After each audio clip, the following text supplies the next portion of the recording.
All right. All right, so this is the first ever episode for the Dark Alley podcast. I guess the closest being in a dark alley would be Caden because he's in his car, and we can only assume he's in the sketchiest part of town. Yep. So yeah, I guess we're gonna go over Eminem's brand new album, "Music to Be Murdered By," while one of us hmm gets murdered, hopefully. All right, so where were you guys when you heard news of the surprise release? I learned it from you actually, because remember you went in the chat. I think I was just at home, like just on the sofa. Um, yeah, I just heard it from you. You just dropped in a chat like, guys. I remember what was interesting is originally it was the picture of him with the weapons on his head. Oh yeah, Yeah. yeah. Actually, Paul Rosenberg he tweeted about that after, and he said that they changed that because they felt it wasn't suitable for retail, like for retailers and stuff. which is why Oh, Yeah, yeah. which is why they had that image plastered yeah. all over cities, though. That's a good point, actually. Yeah. Hmm. Doesn't make any sense. I guess it's not iTunes suitable. Is this his most? So maybe this is his most controversial album cover. That would be funny to think about. That's 100% gonna be a headline at some point. Is it though? Because the Relapse cover made me want to take a lot of pills. Did it actually? No. So the Slim Shady LP one must have been controversial, though, right? Because it was like him with some woman's feet sticking out the boot. Yeah. Kim's feet sticking out the boot of his car. True. They allowed that, but not an axe. That's too far. Plot twist. It was Mariah Carey's feet. What Before a Mariah prequel. Carey was even born. But you gotta think like it was Alfred Hitchcock themed. Like that image was probably acceptable, I don't know, in the 40s, 50s, 60s. I mean, yeah, I guess it was, but now it's not. Times have changed. Times have changed. Should we get into the track list, or do we want to talk more about like the background or intro to it? Yeah, whatever you guys want to do. Premonition intro. Dude, I This is think Caden's favorite. We need to hear his thoughts. yeah, it's a good question. It's my favorite. I think at one time it was, I don't know if I have a clear favorite from the album anymore. I definitely think the second half of this features some of his best rapping on the album by far. It was just very reminiscent of early 2000s Eminem, I think. I'd Just say the the whole first vibe. half is the best musically, and then the second half's better from a rapping perspective. You think that? Yeah, because I'd say like tracks like Those Kind of Nights, Godzilla and stuff. They're not like insane rapping, but musically they're just very fun to listen to. Like you can just vibe out to them with them in the background. Whereas the second half, I'd say, is where like the rapping becomes more to the forefront. That's Oh, I That's how thought interesting. I you were view talking it. about. I thought you were talking about Premonition. I mean, like the whole album. The whole album. Oh, okay. That's Okay, interesting I you never say gave that. that thought. Interesting you say that about Godzilla, though, not being the best rapping, considering that super speed part. Like in terms of like, I guess, I mean, like most of the song though, he's just rapping about random stuff. Like, I mean, I can't Toilet even think of bowl. it because it's so it's not it's Oh, my lacking in. toilet bowl. Well, Unavailable. My toilet bowl. yeah, yeah, exactly, yeah. It's fun to listen to, but I'm not listening to it like dissecting the lyrics of and stuff like that about why there's blood on the Louis V carpet and everything. But, whereas songs like No Regrets and stuff, I think have more depth in that regard. Even No Wait. Regrets Are has we some. What? are we jumping around? Are we supposed to be? Are Just to we give me like an overview. Yeah, I kind of went off okay? on a tangent there. Premonition. It's good. Bro, Yeah. Just randomly talking fucking and Caden you sitting there zoomed like, out. what the hell? We're talking about You premonition, zoomed out, guys. bro. It's Caden mentioned the yeah, okay. Premonition, yeah, it's good. Okay. No, I said premonition. I thought the second half of that song was Oh, you some said the great rap. song. Wow. No, You I said wasn't the talking about song. that album. We could talk about that after, I guess. But no, the individual song, like I think it's when he starts with that rhyme scheme. What is it? Something plaques count 'em. Like I can see why you're mad now. I'm looking at them plaques count 'em. I think around that part, I remember like from the very first time I heard it, I was like, "Whoa, sounds good." Like his flow and delivery is really on point here. And then from there to the end of the track, it just feels very much like early 2000s Eminem, which I thought was great. I thought it was great. What did you guys think? Yeah, I would agree with that. Right around that part you said about looking at them plaques, count them. It's like he kind of dug in and just kind of drove it all home from there. Yeah, yeah. Yeah. Yeah, I was watching, I think I mentioned this in the chat. Even Joe Budden said, that's how you start an album, even with all his like dismay for Eminem right now. I will say though, is that song. I loved it at first, but I don't find myself returning to it as much, like when I'm strapped on time or whatever, because I feel it's just kind of it's something he's already spent all of Kamikaze doing, responding to criticism and being pissed off and stuff. So him, it just feels like it didn't feel very fresh to me. That's the only issue I have with Premonition. That's a good point. You know, it's funny you say that. Wait, what were you gonna say? I was just gonna say, the rapping is fantastic, but it's already, just kind of him rewording what he's already done, which still not necessarily a bad thing, but it's worth mentioning. I literally thought when you said that, like the very first time I heard the album, like when I put on Premonition, I literally thought, holy shit, that Paul skit on Kamikaze came true when he's like, are you just gonna make an album replying to everybody that didn't like the album? I literally thought that's what this album was gonna be. And I actually was totally down for it. I was like, holy shit, fuck yes. He's actually now going at people that didn't like Kamikaze. But yeah, I would have been down for that. I thought it was funny though. And he has an accommodating as well when he's still kind of going at people on that as well. So you're like, oh, this is happening. Yeah. What are your thoughts, John, on Premonition? Yeah, I still listen to it. The only thing, I don't know, it's cool on first, second, third listen, but like, the sound effects of him hacking up some woman, like it gets really old. Especially that's really the biggest issue with it. I think that it's all stuff he's done before. Yeah, and he does it really well, but yeah, like when you just want to like jump into his rapping, like it does take him a minute for him to get going on that song. So it's hard, as opposed to a different song on the album where he just kind of gets right into it, kind of like Godzilla. It does take a minute to get into, but once he gets into it, it's really good. I still think it's some of his best rapping on the whole album. Yeah, from a rapping perspective, definitely has one of his best on the beat's album. Really good too. The beats, like, I guess the beats throughout the album, but we don't need to jump around. But yeah, no, the beat was good on that song, I thought. Yeah. What's the second song called, Josh? Unaccommodating, featuring Young M.A., which had such a great verse.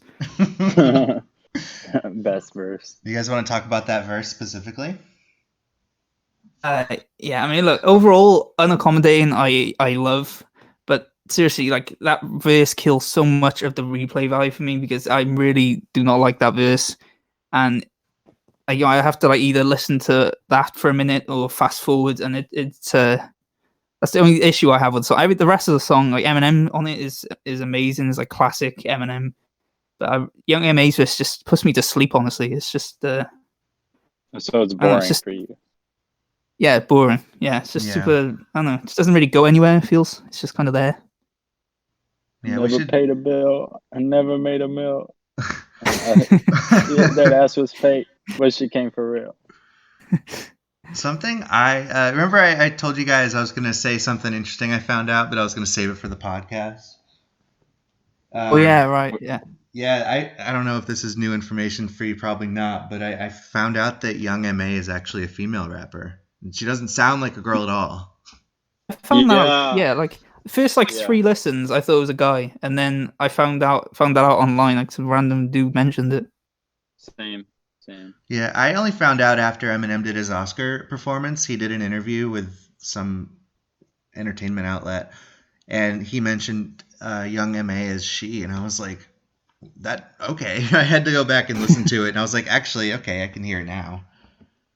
Mum thought the same, actually. The mum that has thoughts on Yaya, which we'll get to, but She thought it was a Wait, but guy as well. I told her it was a girl. She was surprised by it too. oh shit. Who's But a that guy? reminds me. No, she thought young May was a guy. And Oh, then your I told her, mom? and she was like, yeah, the one that has thoughts on Yaya. Yeah, yeah, yeah. So this, what I'm about to say, like with unaccommodating while we're talking about it, makes me. I'm assuming like this podcast is fine to be like R-rated or whatever, right? Fuck yeah, We're not man. Right. censoring anything. Do they Fuck rate yeah, okay. podcasts? I guess, yeah. I don't know, No, but we're not censoring anything. okay, because I just want to going on with like the idea that she's male. I agreed with that. Like I thought she was a guy too, especially when there's that line, yeah, that ass was fake, but she came for real. Like, is Yeah, young MA a lesbian or what are we talking about here? I think the only way to find out is to ask her.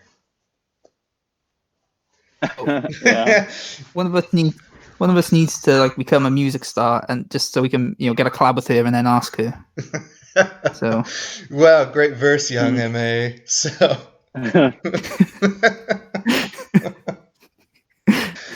no, I mean, I don't know if any of us are qualified for that answer because I highly doubt none of us knew who she was or even heard of her before that song came out. Yeah. I was like, oh, you know what I was thinking? I was thinking the other day, like it would have been cool to get Proof's son on that song instead of Young M.A. yeah, I'm surprised Eminem hasn't really done anything. Like you think he would try and promote him more, wouldn't you? He probably like they probably low key don't get along or some shit. He's probably like, fuck that guy. I liked your daddy better. It might be hard for him. Who Yeah, knows? it might be hard too. That would be an awkward situation, wouldn't it? I don't know, maybe not. Like if we were older and you had a friend and their kid, and then like if one of us died, like how would we treat the kid? Oh, true. Like if I died and my son joined the WhatsApp chat or the podcast instead of me, Yeah, like Josh basically, because he'd Josh is your son. he'd be like, "What's up, guys? I'm your friend's son. Accept me." Accept me. Hmm. No, but I think that I honestly think the rapping on a or what's it called unaccommodating is Yeah. just the way he comes into the song. It's like he skips around on the song, and I really really enjoy listening to it. It's just like what Josh said about having to get to it first. I don't know. I think I was just gonna go into just overall on the album, starting with unaccommodating. He has a lot of explosion sound effects. Yeah, that's true. Yeah, that is interesting. Some people, that was actually one of the main sources of criticism I saw leveled at the album, like within its first 24 or 48 hours. Like, I guess some mother of a daughter that was killed at the Ariana Grande concert, she thought it was very Love that inappropriate that he how had a on bomb sound effect. Oh, yeah. geez, really?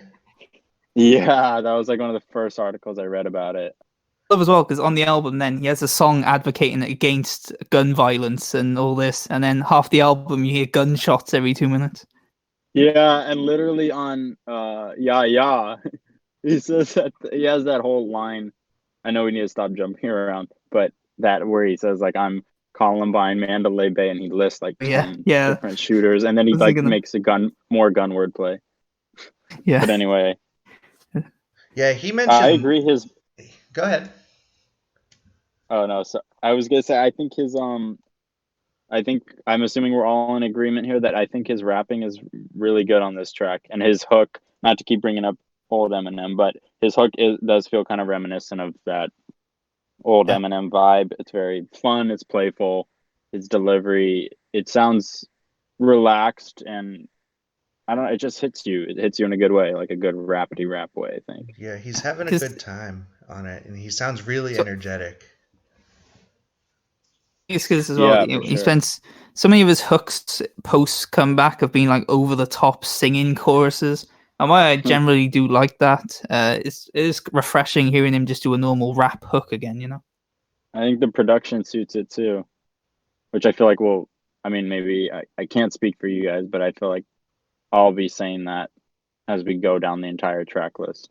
Basically, The yeah. production on the whole album is great. Like, I agree on that. Yeah, one more note I'd like to add about Unaccommodating is that he did shout out my girl John Bonet. Oh yeah, I knew you'd appreciate that. Yeah. John Bonet. I have my thoughts on that whole murder case for another podcast, but I'm sure that person was listening to that song going, "Oh shit, it's getting brought up again. They're on to me." Yeah. The thing as well with this song as well is what's the longest? Hit my mic. What do you think the longest Eminem has gone without rhyming Kanye, Jay-Z, and Beyonce? Every song he rhymes those, and he does it on this as well. He does it a lot, yeah. You guys notice that? You mean every album he has like a reference to them? He always does the rhyme Beyonce, Jay-Z, Kanye, like stuff like that. Like, I know but he always does those it on three names. Yeah, no, he does it on Love Game, I'm pretty sure. But I'm trying to think recently in the last couple albums. Yeah, he does the whole scheme with that. Yeah, but yeah, I don't know, that's sort of thing I noticed. He's always like listing things. He's done it all the way, really, since Slim Shady LP when he was listing all the drugs he's done. Yeah, yeah. So it's just like a staple at this point. All right. Are we ready for track 3? I don't know if we are ready for Yeah, track 3, but let's jump in anyway. Okay. All right, track 3 is "You Gon' Learn" featuring Royce da 5'9". White gold. You disrespect white gold. The White Gold. Who is White Gold? The guy that You does guys the know? chorus. He's listed on the thing apparently. So Oh, No, I know that, but I mean, did you guys know of this okay. guy before this song existed? I still don't know this guy, and I've been listening to him for the last month. I didn't even know he was on the song. It just that's just another problem with getting my information off solely the iTunes track listing, because you can't really see the whole thing without letting the song play for a little bit. Right. But yeah, what's his name? We agree with Android. White Gold. Yeah, White Gold. He does a good hook. So congrats. Yeah, good job, dude. Yeah, very modern sounding hook.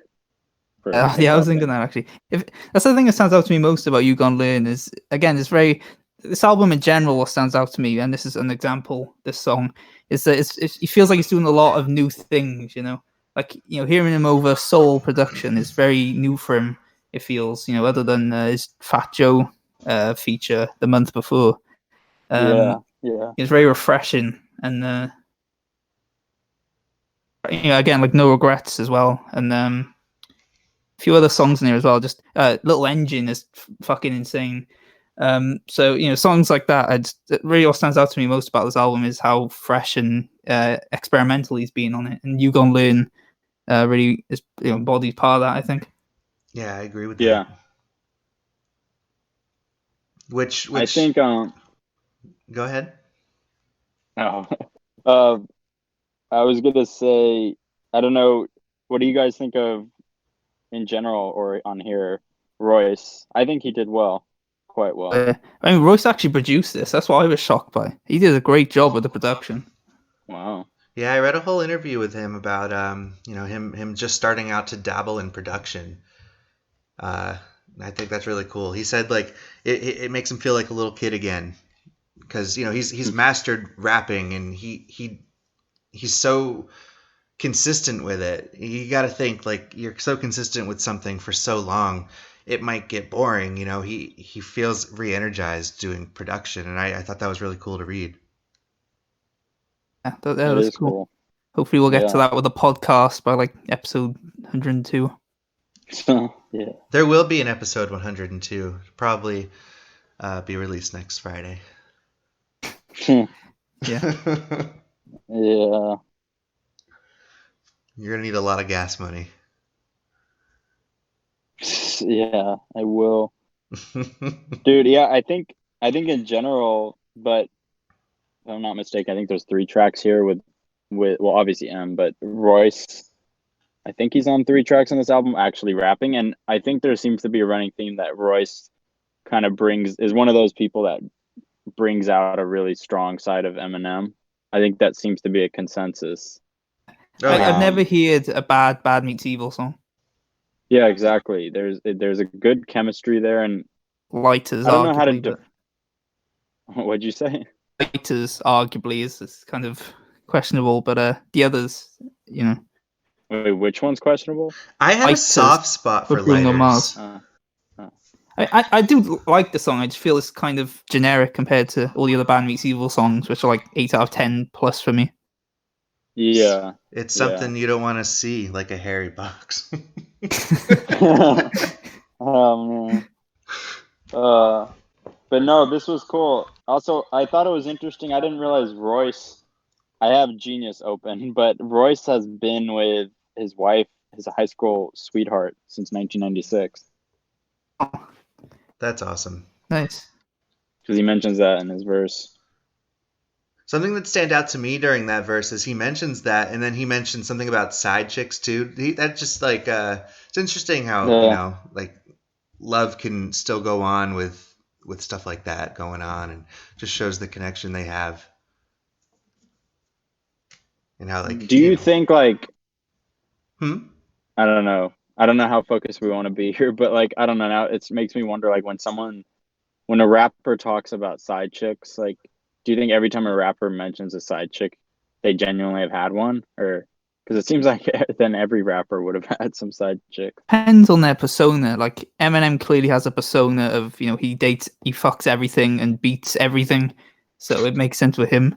But yeah. Does Royce kind of has that persona? I remember, especially in like his early albums, he would talk about always popping guns on people and stuff. So yeah, maybe he's really mature these days, though, and I just think the way Royce carries himself in 2020, it sounded like a really truthful verse. So yeah, it wouldn't surprise me if he was just rapping from the heart at that moment. I mean, she might be not fine with it. Like, I know. Do you guys know the Chris Jericho, the wrestler? Yeah, I've known. He has like him and his wife, I think, they have a very open relationship. So like Chris is always having girls on tours and stuff, but they're still married and she's fine with it and stuff. Interesting. A similar thing with Royce. I don't know if that's the case or not. But that's just a theory. Interesting, yeah. Yeah. Oh, Royce, you promiscuous SOB. Yeah, this is the only thing I remember. One like minor gripe I had in the first time I heard this was the fact that he was, or maybe just looking at the whole album as a whole, was the fact that Eminem was rapping rather fast here. I kind of just felt like maybe across the album there are a few times where I would have preferred he slowed down. I mean, I still think it's enjoyable. I do like the song. I like his verse on it specifically too, but kind of just it's one of those things where it's like, yeah, he's done this sort of to death. I mean, I guess he gets enjoyment out of it, but yeah. If you see what you mean, because it's the whole production and the hook both give off a very mellow, chill vibe, and then he's both Royce kind of does it too. They're coming in. I'm a product of Hobbit and Skilly Bop, and then yeah, it feels like maybe they should have approached him slow. But yeah, Royce, he opens it with "I'm a product of that whole rhyme scheme." Product of properly. Yeah, but the thing is though, even with Royce though, overall, even though he starts out kind of like weird and I shouldn't say weird, but he starts out with that rhyme scheme where it's like a lot of words coming at you. Still, as it goes on, it's rather calm, and that's I think also what got to me a little bit was the fact that. Yeah, the hook and the beat are kind of calm, but I guess they could have taken it either way. But the fact that Royce opens the song, the first verse, and it's rather mellow and serious, I like that. But then for Eminem to come in the way he did, I was like, I don't dislike it though. I still enjoy it. I think if he did that, like built up to it, kind of at the end, it builds up to like the beat has that dramatic flair to it.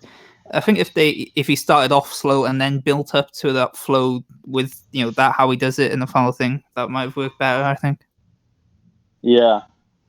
He's just I'm full curious. speed from the start. Right. With some I'm pauses. curious what, and this is gonna probably be our inside joke, but I'm curious what Box thought of that that last line. Like, did that fuck with his head a lot when Eminem said that they can't, dissing someone so offbeat that they can't even figure out where their words should hit the kick and the snare? Because Genius literally says Eminem hits the snare when he says kick, and he hits the kick when he says snare. So I'm curious what Box thought of that. Oh, it was most definitely a deliberate thing. To make I Box a know. legend No, on this podcast. That's No, I funny know though. that was a joke. That was a joke, but Yeah. We need to make him a legend on the podcast. We need to reference him every episode, so everyone becomes curious about him. And and then he makes a surprise appearance on the podcast. Episode 69 or something. Be great.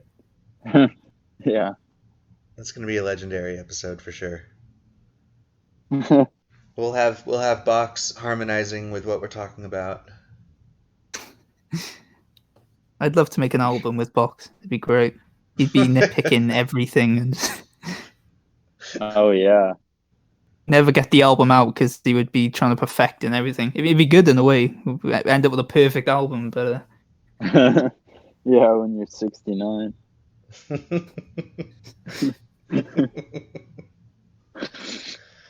All right, so any more thoughts on that song?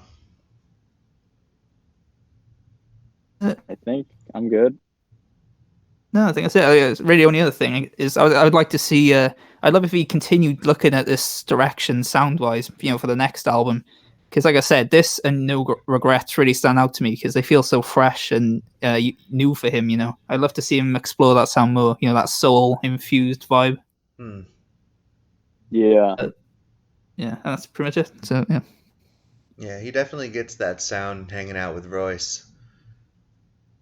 Because Royce, if you look at Royce's albums, he has loads of soul stuff going on. So yes, well, actually, no, I remember reading. I'm not sure if this is confirmed or not, but I think You Gonna Learn was originally made for Royce's album, but then they put it on this instead. I don't know if that's true or not, but I remember reading it. Yeah, I read that too. So that might be true. All right, so the next banger on this album is an interlude. Yeah. Best song on the album for Caden. How do you do? I can't imitate Hitchcock. The only concern or bad thing I have to say about the interlude is he doesn't hit the kick and the snare. Yeah. And it doesn't even rhyme. And I don't know, he just doesn't really sound that into it. Seriously though, do you think do you like this interlude, like this specific one? Do you think it fits well, or? I love all the interludes. I love all of Alfred's. I think they fit perfectly. I think weird, it's though. cool. Sorry, go ahead. I was going to say that what was weird though is how I have this interlude which is all creepy and mysterious and everything, and then that goes into Those Kind of Nights, which that's a weird transition. I think. Yeah, I agree. I think I mean, I'm fine with the interlude. I'm not in love with this particular one. I mean, I do like that overall the Hitchcock theme. I think he could have done more with it, but that's maybe a different discussion. But yeah, I do think that it is a bit of a jarring transition. Yeah, I think I don't know. He's talking about, what did he say in this interlude? He just basically introduced it. Yeah, he introduces it. Says basically, why don't you relax, lean back, and enjoy yourself until the coroner comes. So, but putting that before Those Kind of Nights, which is more of like a club song, you could argue, I don't know if that fits very well right there. This is weird. Should we transition into Those Kind of Nights? I feel like we're itching for that. Sure. One more thing. What is weird with that you mentioned though? He seems to do that a lot. Like Godzilla Into Darkness is another example. Because Godzilla is this really fun, playful track, and then Darkness is, depressing as fuck. And he has them back to back. He seems to do that a lot. Yeah. Yeah. Yeah. So yeah, Those I'm kind of not sure what my nights. point is there, but it's interesting. That's a good point. DA Those got kind of that dope. nights. Bro, You need so to listen first to off, my cover of that, John. Is I'm usually humble, but like I killed that shit. yeah, that was I pretty think that was epic. in the 102 things I didn't read. Yeah. I also It was covered in No that Regret. batch. So this song I feel like is all sorts of weird, especially like when you're listening through the album through the first time. And just like even if you fucking have Genius open and you look at the lyrics, and Josh and I talked about this, literally the first thing you see for lyrics is intro, Bizarre, and Ed Sheeran. And if that doesn't tell you this song is gonna be weird, then I don't know what does. That's That's true. Somewhere out there's a guy who's just really dying for a Bizarre and Ed Sheeran collab who's just has this on loop every day. the collaboration we Yeah. never knew we needed. Yeah. I really like this track. I was iffy on it at first because at first it just sounded like a discount revival track because those tracks like Remind Me and Heat. It has that same kind of storytelling style. Yeah, it does. Yeah, and I didn't like it at first, but the more I listen to it, I've actually like really loved the track now. It's a lot of songs on here actually have grown on me a lot, like In Too Deep as well. I didn't like that at first, but I love that now as well, which Caden's very happy about. Yes, So, I am. I am. but you fought for it for the beginning. I respect it.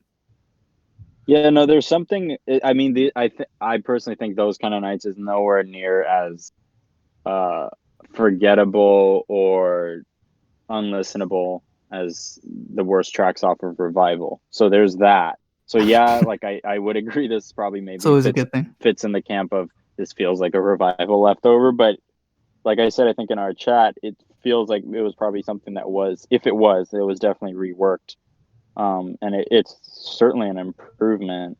I mean, it's a fun track, and I guess I appreciate it for what it is. I wonder That's not whether my. this is legitimately a Revival leftover. Because I remember when Revival came out, Ed Sheeran noted that they did another track together, which was similar to his old works. And that sounds like the kind of description that would fit that, Because it has that very, the playful vibe. I wonder whether, and as like I said, the storytelling style is like that on Revival. I do wonder whether it was a Revival leftover that they put on here. Yeah, it may have been. I think he was kind of going for. I guess it's obvious, but the fact that he has Bizarre on here, the fact that he opens his verse, the song with this beat's taking me back to my D12 days. I guess that's kind of the vibe he was going for. And I guess it's kind of there, but I don't know. I feel like, well, D12 is dead. Like he even said, D12's over, but I probably would have appreciated it more if it was actually like a proper D12 track. Yeah. Not saying they could make one in 2020, but yeah, because he has Bizarre on it, and in the third verse he references Swifty McVeigh, but then the beat and production and everything is very like popish, so it's a weird juxtaposition. What do you think, John? I it's grown on me, but not to. Just let me know if I'm cutting out. That whole technical issues got me apprehensive to say much. Oh, okay. Yeah, but that song, the song has grown on me for sure, but there's just something that doesn't really click with me. I liken it to WTP from Recovery, which I never really got into either. I don't know. I just don't really click with his trashy, hey girl, come over here, I have herpes. And I'm a white trash guy who's gonna play you, obviously, vibe. That just doesn't click with me for some reason. So I think that's a totally fair assessment. I totally get what you mean, and I mean this is certainly, I guess, in the lower half of the album if we're gonna split it up like that. Not saying it. There's obviously worse songs he's done in this vein, but yeah, no, I totally get what you mean. Actually, the issue with this song and all the relationship songs, I talked to you, Caden, about this, but the biggest issue I think with the reason why his albums aren't as cohesive and the issue with these relationship songs are the fact that he doesn't seem to get the Slim Shady persona anymore. Because originally whenever in his prime, whenever he talked about beating women and whatever, it was always because Slim Shady was a product of counterculture, where he's he's not just beating a woman, he's beating it to play off the persona of, oh, I'm a misogynist, I'll show you misogynist. Whereas with these tracks, it's just doing it for fun and because he finds it funny. There's lacking that depth, which also makes the albums uncohesive. I don't think that's a word, but uncohesive because usually the relationship tracks would be tied into the overall theme because they were all connected with that counterculture theme. Whereas this album doesn't have any theme, so they're just there, the songs. That's a good point, I think. Mm-hmm. Yeah, that reminds me. That makes me think. I wonder, like, what John was talking about, it not really clicking for him, this whole like white trash thing. I wonder if part of it is because, maybe this sounds weird, but I never thought about this. But he's not. He's not really white trash anymore. You know what I mean? It's like he's trying to relive something that he once was, and even then, was he even the type of guy to just invite women over and treat them badly? I mean, I'm assuming he was. I mean, But I mean, like the whole party thing. Like, how much did he he was actually party? always... Like, I know he spent a lot of his youth like trying to just survive and make money off his raps. Like, how much was he actually fucking around and partying like that? I don't know. A lot of those lyrics seem to come out when, like, right around the Radioactive days. Like, because Yellow Wolf was rapping about that. You cut up. Okay. A lot of those. You mean, yeah. A lot of those. Throw It Up was really where he first did that. What'd you say? Sorry, go on. I was just saying, yeah, I see what you mean. Throw It Up was really the first time I really saw that kind of style. So I see what you mean. Oh, Throw It Up. Yeah, he was playing off Yellow Wolf's persona, really.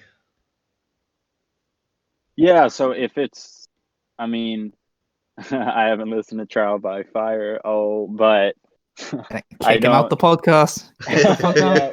Kick me out. But if that indeed is more of Yellow Wolf's persona, then it's like maybe like once in a blue moon if he wants to have it like in the verse here and there. But if he's making entire songs about it, then obviously it kind of makes sense. It feels forced. I mean, it's not exactly him. Like I said, even what I said earlier, I don't think this is exactly the most authentic Eminem, and maybe that's why it didn't really click for John or really me either. I mean, I don't hate it, but yeah. Yeah, I love the song. I can't defend it, but it's a guilty pleasure kind of thing for me. I think what makes it work for me is that while it may not be authentic necessarily, you can tell he's having fun with it. Like this delivery of it and everything, like you can tell he's having fun with it. So, I don't know. It's a tough one to gauge, really. Yeah, I like his female impressions in the song. That's always funny. But something authentic for Eminem is more of along the lines of legacy. Because he said that, that one line that always, whenever albums like this, which are mainly like joke tracks, it always reminds me of that line on Guts Over Fear. I'd rather make another Not Afraid than We Made You. Yeah. But then he keeps doing songs which are more like We Made You than Not Afraid, and that really confuses me. It seems like he wants to... Go on. Seems like he wants to what? But, it seems like he wants to do meaningful songs, but then, I don't know, maybe because he's built up this persona of, of being outrageous and everything, and he has fun doing these kind of tracks, maybe that it just takes over and he ends up only doing, like, mostly comedy songs. I don't know, it's weird. It's the same vibe. I don't know if I'd say he does mostly comedy though. Like I know that, like what I meant more was maybe not many meaningful songs as much anymore. Like Kamikaze was just him responding. There was not really any like profound things on there. On here, there's only like darkness and stuff. It feels weird that he's very proud of Recovery and he's always talking about wanting to have a huge impact, but then he never seems to go all in on that. He still seems in that mind state of making sure he's pleasing everyone. Yeah. Maybe that is something going on too. Yeah, well, if anything, it's a giant step up from You Remind Me. Yeah. Which is basically the same song, just not done as well at all. Yeah, I mean, Remind Me, like I have no desire to return to that I can think I've only listened to that song twice, and that was the 2 times I listened to Revival. Oh. Yeah, Because this has to be the most in-depth discussion anyone's ever had about those kind of nights, or the deepest thought anyone's ever had about it. yeah. Should we move on or no? Ed Sheeran shaking in his red-headed boots right now. Ed Sheeran, red hair. But yeah, I think that's it, right? Should we go on to In Too Deep? I think we should Too skip deep. that one. No. So Josh likes it now. It's me. I'm a fan now, I believe. Yeah. Didn't you like it, Jonathan? I like the song. Yeah. I remember the first time I ever listened to the album, it was the night it came out, and I was trying to listen to it and play GTA at the same time, but I couldn't. I was finding myself not really paying attention to the album that much, so I had to stop it. But while I was playing GTA, I remember In Too Deep was on, and the chorus definitely reminded me of Kanye. And that's something I've read about on a lot of commentary about the albums, including you guys. I didn't Yeah. notice it until Caden pointed it out, but yeah, I'd say more the production reminds me more of Kanye. Reminds me of something off Ye or something, you know? Yeah. It's just that's what the chorus is to me. Like that's Eminem like being like having like a Kanye week where he just binged all his albums and he's like, dude, I want to make something kind of soulful. And there's even like this like Yeah. soul singer in the final chorus of the song that would kind of be in the background of a Kanye song. I think for what it is, I think it's pretty solid. I mean, Uh, I guess I get why some people don't like it, but if you just isolate it as a song itself, I mean, I think it's decent. I'm not saying it's an incredible song, but I enjoy it. I get enjoyment out of it, sure. What about you, Josh? You do now.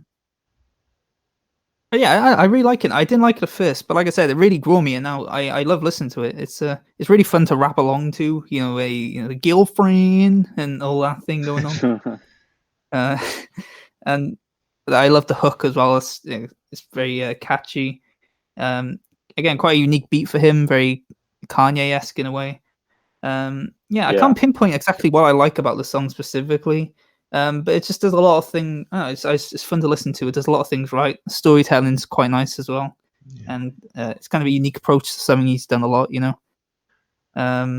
Yeah, I can't pinpoint what I love about it. I love listening to it. I think it's just well put together. It grew on me too. I think What were you gonna say, John? I think a reason why it's hard to pinpoint why we connect or like these songs so much is because the album as a whole does sound really fresh for him. Like even though it's a brand new album, there was something about Revival that didn't sound fresh, or I don't know, even Marshall Mathers LP2 that didn't sound fresh because it felt like it was done before. I think Yeah. Music to be Murdered by just has it just I don't know, it's just like he like used an inhaler and got a new wind, and he just sounds That's like a he's great actually having analogy. fun for once. That's a good analogy. Yeah. Yeah, that's a good point. Like this is like really the first album we've heard from Eminem since I don't know, ever, where he's just making music for fun and he's not really responding to people, like you could go down the list of his albums. Like Relapse was him getting all the drugs out of his system, and Recovery was him figuring out, getting his footing back, and Marshall Mathers 2 was a sequel to that, and then Revival was like, I don't know. That sounds out to me most. Yeah. I remember during like Yeah, that no, 2014 to Revival era, he became very complacent. I felt like he just kept doing that Marshall Mathers LP2 sound over and over and over. So then, the huge backlash to Revival, in a way, was really the best thing that could have happened, because it reminded him, ironically, that that he reminds him that he's become complacent and that he was kind of kicking the ass, to get back on track. And we saw that with Kamikaze, where suddenly he was started using all this modern production and everything and flowing, well again. So I feel that's just an expansion of that. He's being kicked right back into the proper mind state, and then this is the product of it. Yeah, someone on Reddit actually said that this idea that they feel like since Eminem's comeback, which is crazy because we could roughly say it's been 10 years, but this is like the Kamikaze, like the last 2 years of the 10 years are like the first time it feels like he's actually sort of getting his footing again for like a possible second wind, if that makes sense. Like what John was saying when he ran down the albums, like Relapse, he's flushing drugs out, and it's kind of weird because I feel like maybe a little too isolated from the world at that point to just like make an entire album mainly about like serial killing and weird accents. But and then Recovery, I mean, I appreciate the heart of that so much. I feel like I have a newfound appreciation for it, but I just think the execution was not there. And maybe it was just because he was too brand new to like being human again. And then of course obviously Marshall Mathers LP2, we went over that in Revival, but it feels like since Kamikaze, it feels like he's kind of finding a new sort of life force. Like he said, he got a new wind. And it's refreshing to see, certainly. And after, very, very well put, by the way. Thank you. Yeah, after all of his albums, like, how we had like Slim Shady and then Marshall Mathers LP, and then like all of his albums kind of came in twos. I've always like wondered like what the next step's gonna be, because like it became so predictable at one point. It's like, all right, it became predictable to the point it's like, well, we know the next Eminem album's gonna start with the letter R. Yeah. So like nobody saw Kamikaze coming, and then nobody saw this album coming. It's just it made being a fan fun again because it's not so predictable anymore. Exactly. Someone was even saying that online that it was great for this to happen because it was like the formula was, or I guess starting with Kamikaze, the formula was really broken.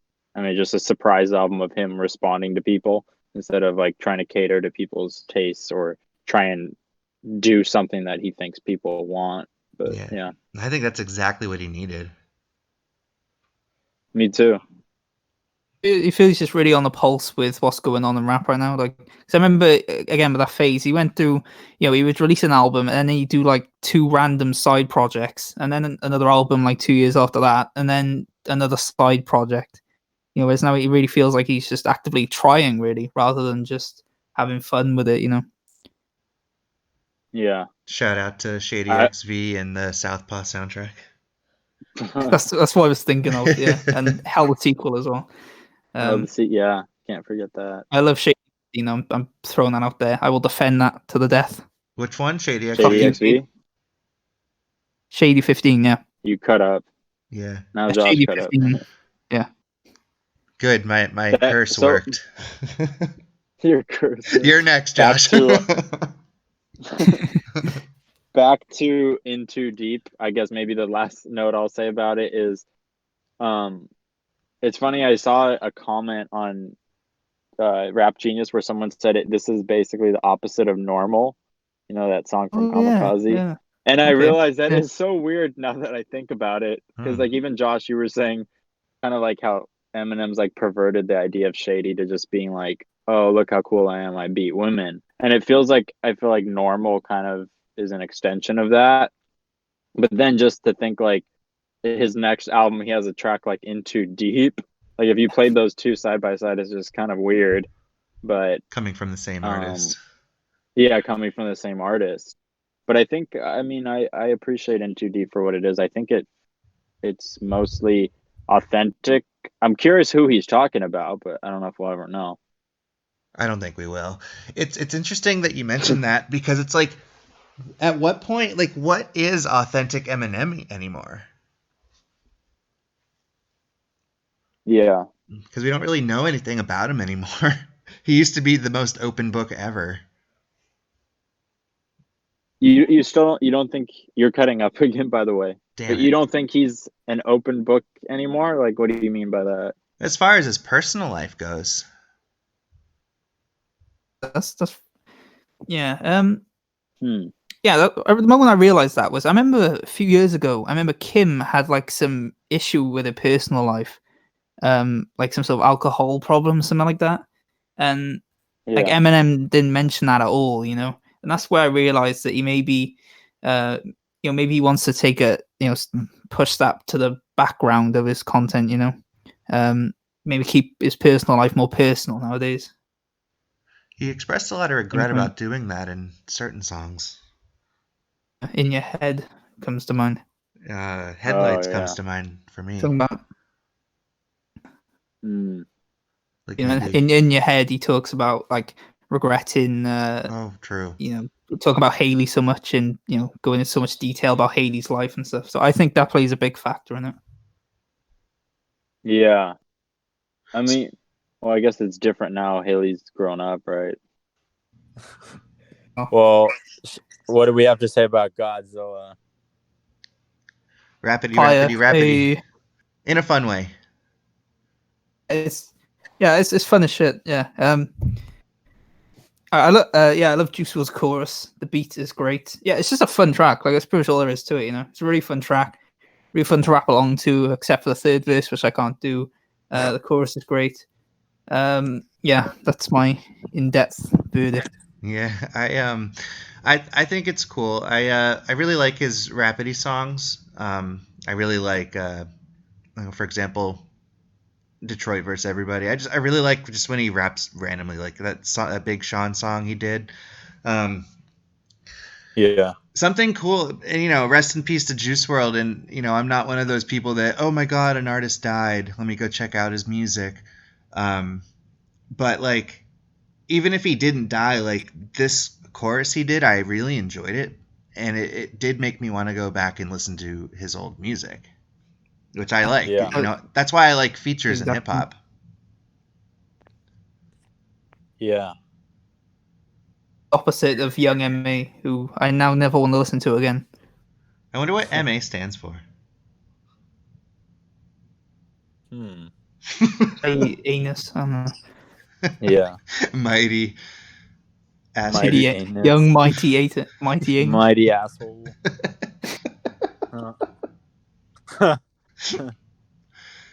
I thought it was funny how he Dude, made yeah, fun of himself at the end of the song. Oh yeah. Oh, I loved that reference the first time. Yeah. Yeah. Plant. That was great. Yeah, I Bob thought that Lennon. was cool. I think everything. I mean, generally, I think the consensus for the song is positive too, which I would agree with. I think my only gripe with it, but I like the song. I think it's one of the better songs here. Is the fact that he did go into that rapidy rap thing. Like I get it. It was really cool, like on Rap God. But I remember the first time hearing this, I was like, oh, is he really doing this again? But I mean, I enjoy it. Do I enjoy it as much, like his rapping on in that fast part, as much as what's going on Rap God? I would say no, but I mean, it's still cool. I guess, yeah. I still really like it, the track. So yeah. Yeah. I mean, the fast rap part in Rap God actually had like a purpose, and I understand like Godzilla's like a monster, and Eminem, like metaphor, like he's a monster too, as an artist goes. Yeah. But like a lot of I'd say the biggest complaint I have with this album as a whole is, what is it all about? Yeah. Like there's not really a direction. Yeah, that's actually a fair assessment now that I think about it.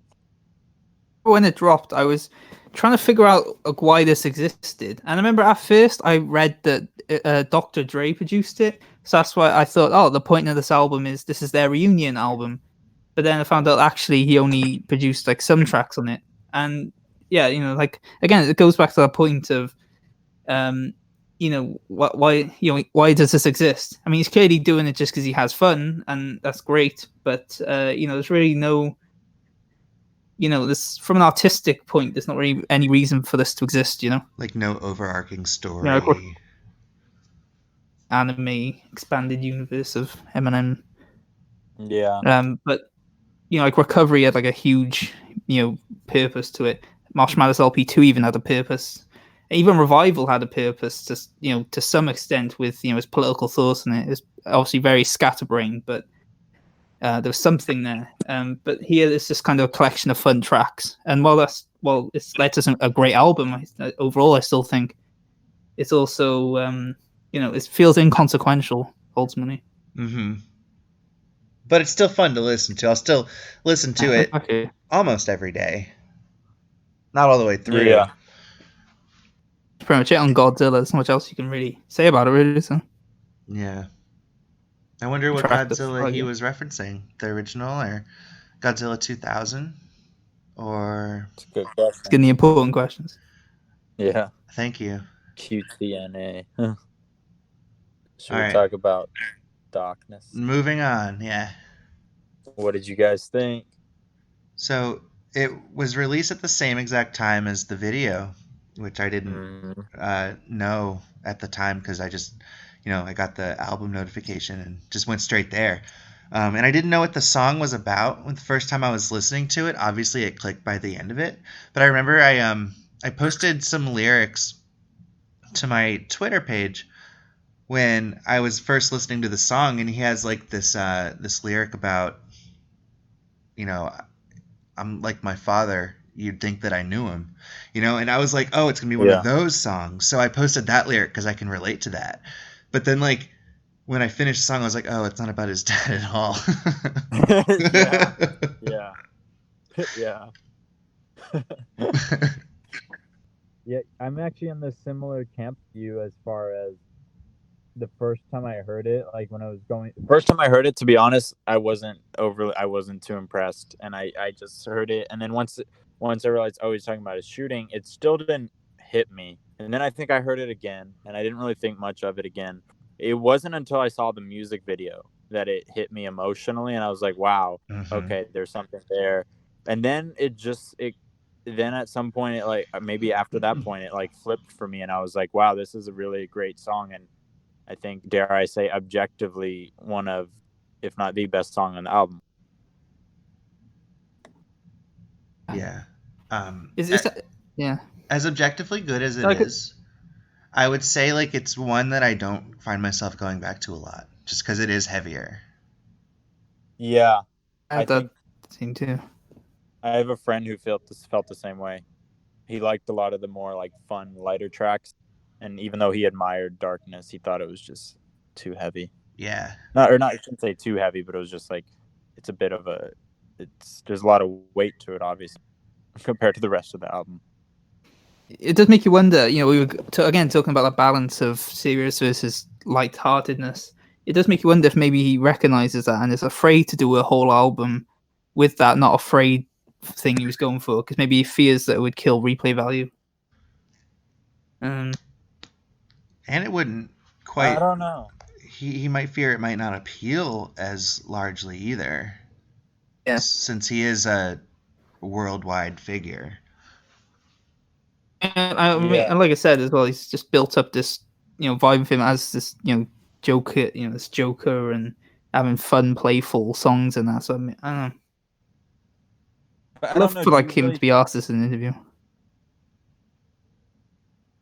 Do you really think he wants to go fully in that direction, though? I mean, I know, like he's even said, each of his albums is basically a time capsule of his mindset at the time. And obviously around the time of Recovery and maybe even for a few years after it, he was in that mind frame of, let me like try and inspire the world and help people through my own experience. But like, do you really think that's solely what he's after? I mean, I would argue that he's very much, he just wants to rap, if that's on his mind during a certain period of his life, sure. But I'm not sure that's solely what he wants to do now.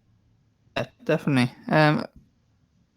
That's definitely a case. He's clearly, it's like the Marshmallows LP2 revival and this. All of them are very scatterbrained in that sense. He very clearly wants to just rap and do everything. Yeah, it'd be interesting to be able to ask him in person one day. We should have him on the podcast. And I once know. once one of us has worked our way up and got that collab with Young Ma, that to be our next goal. That's like in It Box said he wants to like lock Eminem in a room and tell him everything he's doing wrong with his current rap. it does make you wonder about the authenticity of certain tracks You and think? what he's actually forcing versus what he's really enjoying. Just get the So, impression that he doesn't know what he wants to be as an artist anymore, because he clearly enjoys doing the fun tracks and he clearly has a lot of pride in doing the serious tracks, but he never wants to go one way for an entire album. He always looks at things as a collection of songs rather than what is this project as as an album existing for. Yeah. wait, John, what do you mean by the authenticity thing? I was trying to figure out what you mean by that. I mean, like when I sit down to write a piece, like it, and it just flows. Like that's authentic. That's like true to myself. But like when I'm like Demon Llama, for example, my first album, the reason I didn't want to make Princess Potato, the second album, is because it just didn't feel like it was really me anymore, and it just kind of feels inauthentic for Eminem to have all these different faces, if you will. Oh. So you're saying in a general sense you think it's inauthentic for him to have all of these different faces. Just personally speaking, like it's Mm. interesting, like just to see how deep he really goes. Like I'm sure like this is us seeing all different sides of him. I'm just saying it's hard for me personally to identify.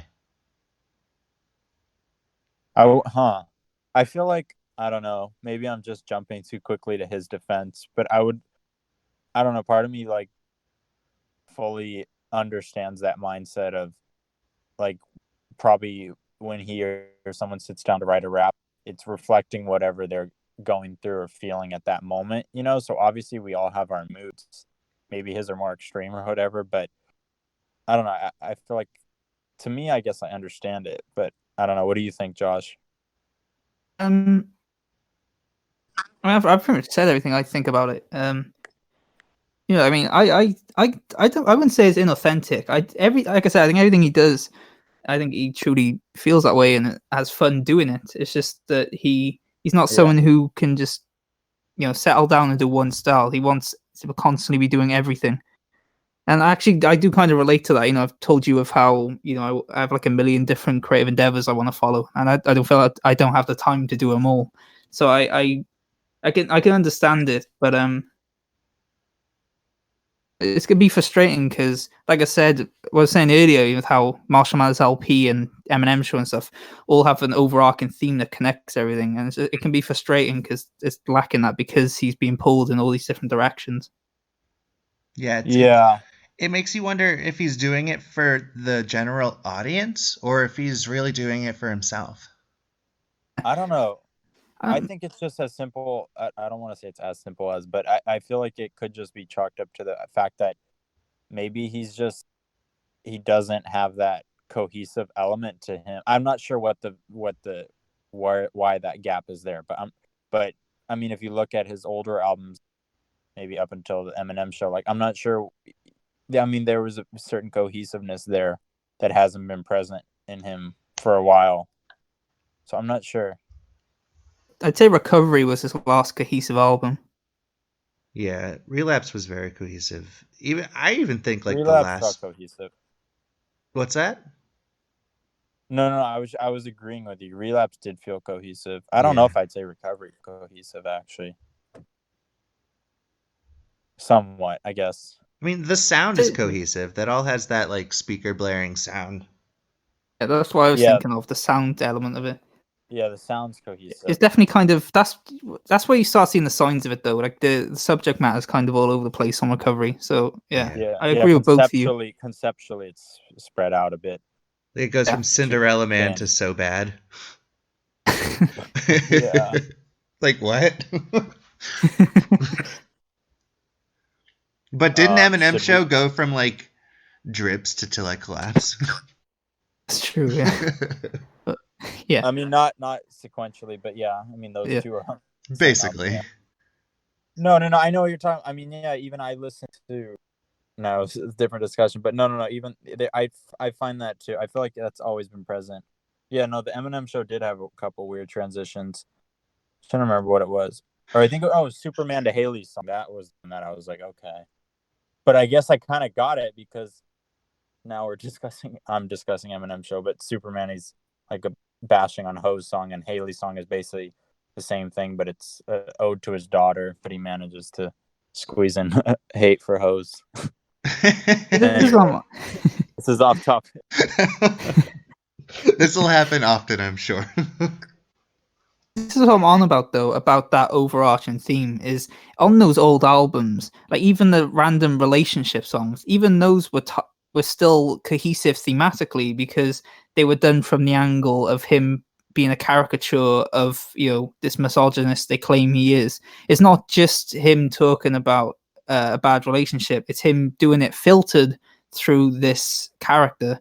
Whereas I feel that's kind of lost now, and it's just it's just him having fun rather than there being like an artistic reason for it in that sense. And that's where the inauthentic feel for me comes from, I think.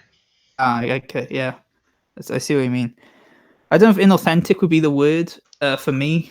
I think it's I see what you mean. Yeah. Yeah, I personally would use a different word to define it. All but right. That's just me. We'll think of a better word later. Yeah, no, I'm not tearing down your word. I'm just saying for me. Fuck John. Fuck John.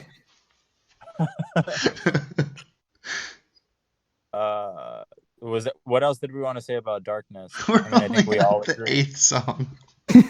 Yeah, jeez. By the way, I probably only have like 2 hours more. I know that's like probably crazy to even say, but like in 2 hours I'd get going. But okay. We should be wrapped up by then, hopefully. Should be on that. We'll be on lock it up then. Maybe. That's so funny. Darkness. Yeah, I mean, I think we all like it. We agree it's heavy. It's funny. I remember some article said it felt like the centerpiece for this album. That's a good point. Which is interesting to think about, considering so much of the rest of the album is not like Darkness at all. But I think it works as a track. I really like it. I love, actually, I guess one more thing I'll say about it is I really love, I remember, Josh, you and I talked about how Eminem's not always the most subtle person and can be quite on the nose, but I love the fact that, the last minute and a half after he stops rapping, it just plays the recordings that are a great touch of the Mandalay Bay, and then there's a pause. And then the last minute just goes into all these different news reports of all the different shootings. I love that because brilliant. It was just brilliant. That's like great storytelling. It didn't need to explain it to you like, oh, look at this and now see how it's happening everywhere. It's like, no, he just played the recordings and it was like, you figure it out as a listener. I think that's some of the best storytelling. That was genius. See, that's what I think that's where my desire for him to do a serious thing is coming from, because whenever he does a conceptually driven song like Darkness, Castle, or Rose and stuff, they're always some of the highlights of not just the album but of his career. So I think that's why I'm secretly so determined, like, want him to do that so much, because if he did a concept album, I know Relapse kind of is that, but I really just want him to lean into that strength of concept and storytelling, because it always highlights me. Do you think he can ever do that, though? Like, do you think he can put aside his love of rapping for the fuck of it as fast as he can go? Yeah, you cut up again.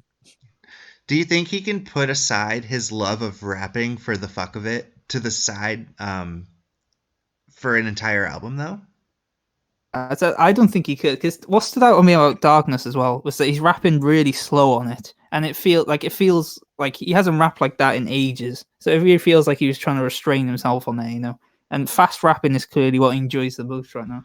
Mm-hmm. So I agree with it. Yeah. I wonder. Josh probably didn't like. Josh, fuck. I was thinking of Box, and I called Box. Box. No, I was gonna say, well, I'm surprised Box didn't like it, but I'm surprised Box didn't like it, but it's probably because of sentence splitting. And he's like, you'll never find a motive. He does a lot of sentence splitting in there just because he's rapping so slow with the rhymes. Used to crescendo. Yeah, crescendo. But yeah, I think it works, even though I guess I could see some people maybe criticizing his rapping. But I mean, for the most part, I think it just conceptually it's so strong. It's unique for mainly rap in general and him, obviously. But it also musically, it's nice too. At first, I didn't really care for that sample. What was it? Simon and Garfunkel did that, but the "Hello Darkness, My Old Friend." But now I like it. I think it really works. And honestly, the more I listen to it, I do think I see why people are praising it online. Certainly one of the strongest tracks on this album and I guess his career probably. Oh yeah. Sons of Darkness. Anything else? Yeah. And we're gonna continue with Leaving Heaven. All right. I like most of us about this is it'd be very predictable for him to just do a song where he does 3 verses talking about how much he hates his dad and that kind of thing. But what I like about this is he takes a more abstract approach to it by like he doesn't, it'd be one thing for him to just say, "Oh, I hate my dad because my life sucked," but he actually spends the first 2 verses chronicling why his life as a kid sucked. And then at the 3rd verse, then he ties it back to, "Oh, all this happened because of the lack of my dad." I thought that was brilliant. Mm-hmm. That's a great point.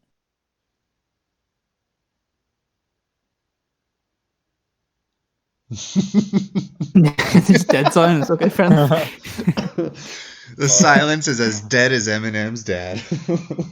Wow. Too soon. Did you guys? I thought the first verse was. I mean, now that Josh brought it up, it makes more sense. I think each verse, and this is often with his songs, but each verse does get progressively better. I thought the first verse was a little. I mean, I get he's reflecting on his career. To me, it just. I totally agree. I don't dislike. Yeah, it's just. Yeah, it's just kind of there for me. Like it's fun enough to listen to, but that's about it, you know. Yeah, and obviously bad, but it's not great either. I guess, and Skylar Gray's hook is decent. I think this was my favorite I've heard so far, and it kind of made me like her. And then the second verse, I guess, it's starting to get more interesting.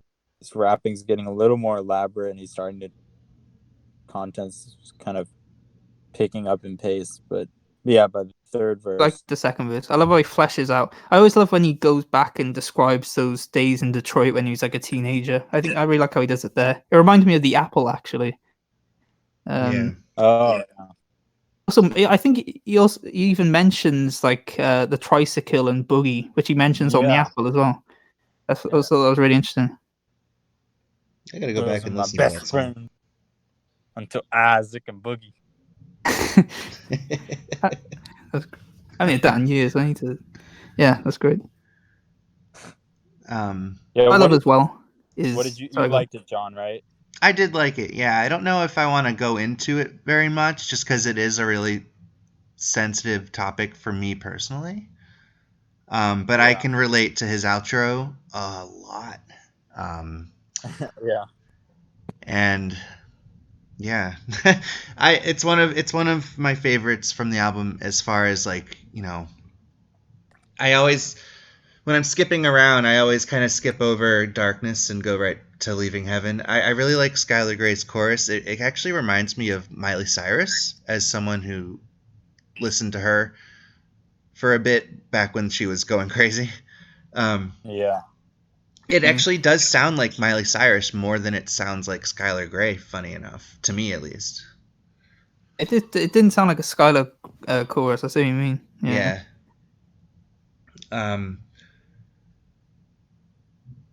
But yeah, I liked it. I do agree with that outro though. The outro is I love the outro. It's so like the way he just yells over the chorus crooning in the background and everything. Like it's really powerful. I felt really good outro. Yeah, people even said it reminded them of, I guess, like older Eminem with his rage, and it did actually too for me. Yeah. Leaving Heaven actually, aside from on my very first listen through, I remember Premonition impressed me, and then nothing after that. Like it still was like too jarring for me, I guess, of like kind of a new sound and just his rapping. But then when I heard Leaving Heaven, I remember that one like slap in the face. I think largely just because like anyone who's followed the Eminem lore to like see his narrative with his dad and like this, I honestly wasn't expecting it. I mean, I know if you look back through all his songs, every time he's mentioned his dad, it's always been like he still has that that deep-seated anger towards him. But to see, like, I remember reading he died last year, but then just to see this track come out after it, I was honestly kind of shocked. I remember when his dad died, I was really expecting him to actually have kind of approach where he kind of was like, I don't know, I expected a more kind of slower and introspective song, like maybe him trying to bargain with himself that maybe there was some redeeming quality to it. But so yeah, it surprised me that he was just he fully hated the guy. Yeah, I think that took us all. But I remember even Fantano said that. I think this track specifically kind of took us all by surprise and was thought-provoking. Again, I think that's another fun thing about being an Eminem fan is when he's so unpredictable like that. Yeah. So I remember hearing the news of when his dad died too, and I remember thinking to myself, I hope he's doing okay, you know? Like I hope like it didn't like hit him too hard, but based on this song, he didn't care. Yeah. So that's what I thought, because I thought maybe, he spent his whole life hating his dad, that maybe he would start regretting that now that he's died. But no. It's interesting. Yeah. It's another interesting look into him, and like, is this his true feeling? Is this him like lashing out again? You know, like you know how like when you're a angsty teenager, like you know, fuck you mom, fuck you dad, like. Is this him still doing that, or do you think he had his moment of peace personally and just did it? Yeah, that's a good point. Yeah. I think that's a good question. I don't know. Yeah. I do wonder whether his anger comes from just pure spite or comes from anger over the fact that he never got that chance to connect. I do wonder. I would love to have him to explore that in the future, maybe. Unless it is just pure anger, in which case, fair enough. But yeah, that's definitely. I would love to. Yeah, I wonder the same, basically. It's funny because he's had like a string of albums. I don't know if he did anything on Recovery, but not Recovery, but Kamikaze, where on Recovery he apologized to Kim. On Marshall Mathers, he apologized to his mom. It's kind of like the next album he's gonna do something to somebody else, and he just basically gave his dad a middle finger instead of apologizing.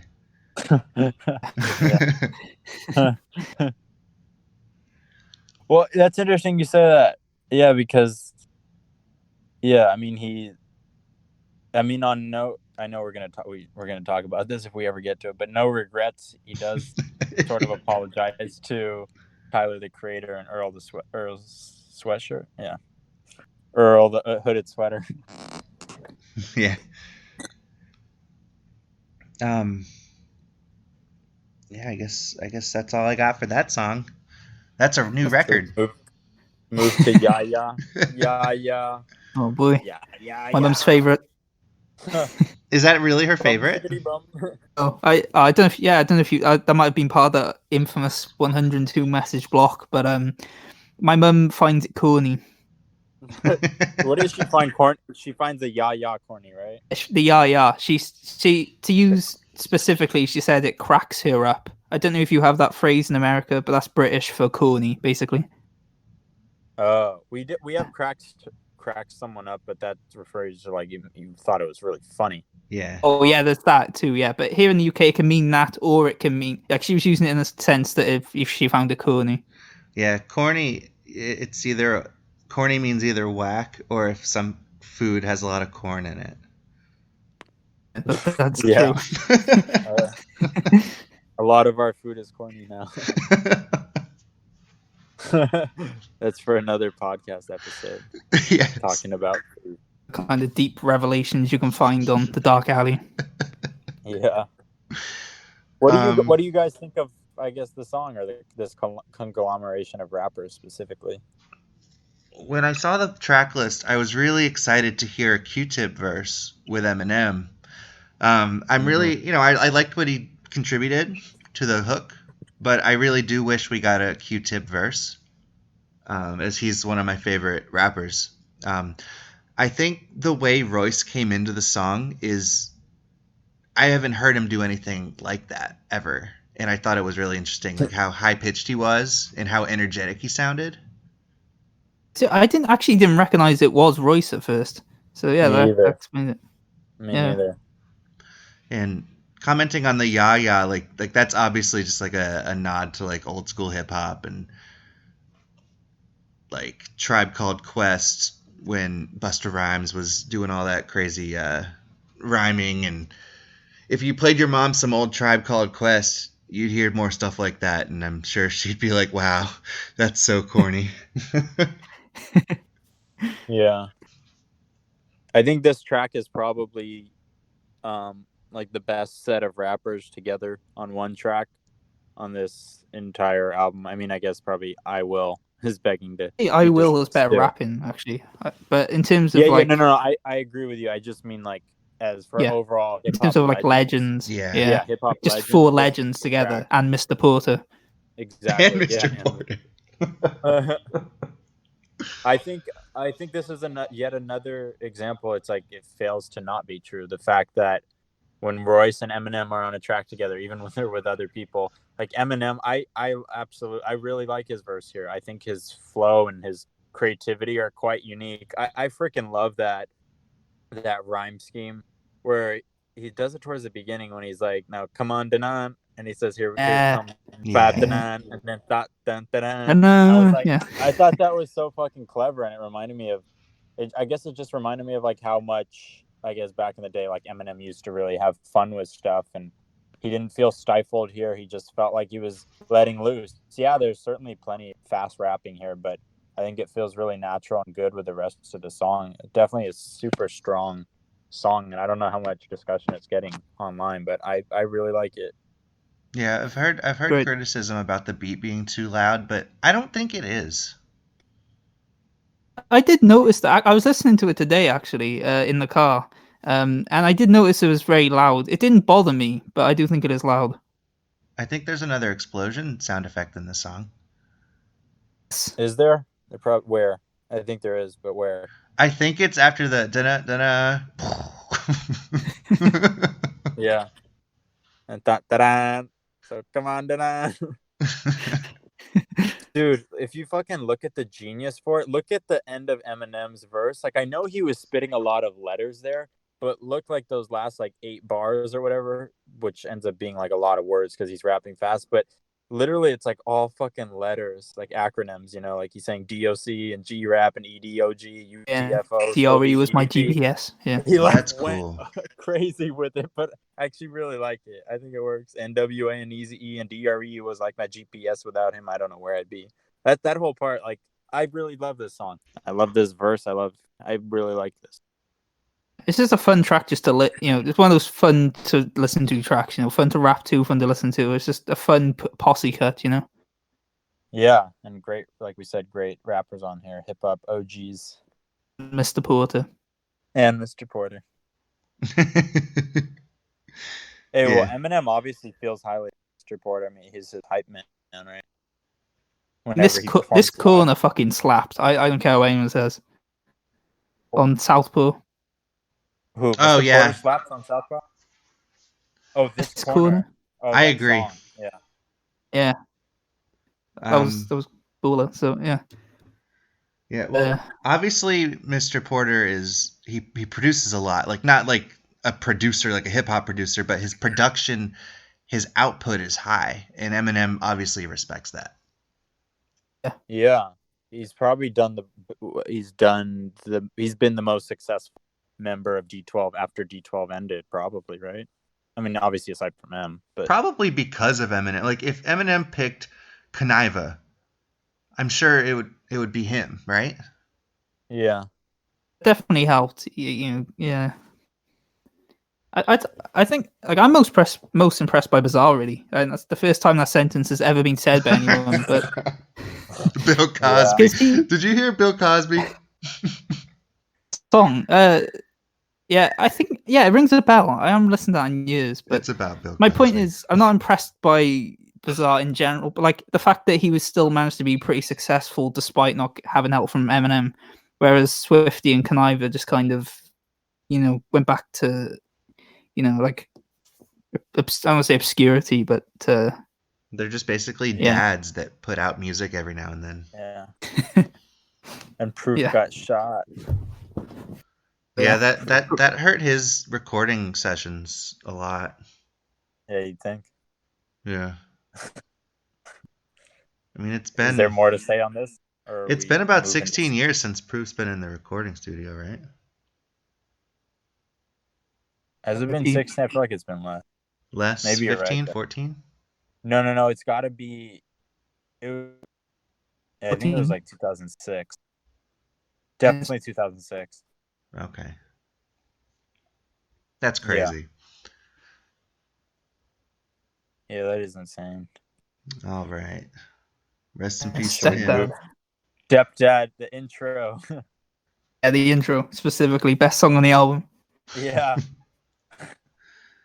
When it came on, I remember thinking like, okay, I know this next track is probably gonna be something exciting or thrilling. I don't know. What'd you guys think? I mean, I know it's 10 seconds or something. I don't. It ended before I'd had a thought on it, really. Yeah, I don't By know the if my time mind works that quickly. You have to teach me your ways. Dude. No, I think I probably was like literally have thought at the very end of it. I was like, "Ooh, this might be exciting," and then like the beat kicked in for Stepdad.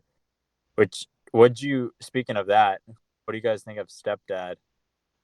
Not as good as the intro, of course, but yeah, I really like it. It's another one of those songs that grew on me. Like I wasn't huge on it at first, but again, like, storytelling just really shines here. Actually, from a musical perspective, is that I love what he does on a third verse musically. It starts off with like that more subdued beat, and then it builds up to that crescendo where he's basically rapping over the chorus. I think that's really cool musically. Mm-hmm. Yeah. What were you then- gonna say, John? Or what were you gonna say, Josh? I mean, that's pretty much it. And other than that, it's just like I said, the storytelling is great. And the thing too I really like is with I love how the chorus is basically done like it's from the perspective of him as a kid. Like, the way it's just him belting out, "I hate my stepdad." Like, Yeah. it feels like he designed that as if it was, the kid him saying it. That's interesting. And Yeah, I never thought of that. That's the point. and he also does it in the verse as well. Like, when he says, "Fuck you, punk," like he says it like a kid, kid him. Oh yeah, fuck you, punk. Yeah. Yeah. I definitely think that's intentional, and again, it's a little subtle thing that I really loved, and it's really, what I really respect artistically as well. This is really clever. Like the whole song's done from the perspective of him as a young kid. But that's what I'm saying, though. That's what elevates it for me, because he's not just telling you, "Oh, I'm a kid" and all this, but like the way he, essentially uses voice acting to portray that. That's what I liked so much. And he was very Really, crude with some of his lines too. Yeah.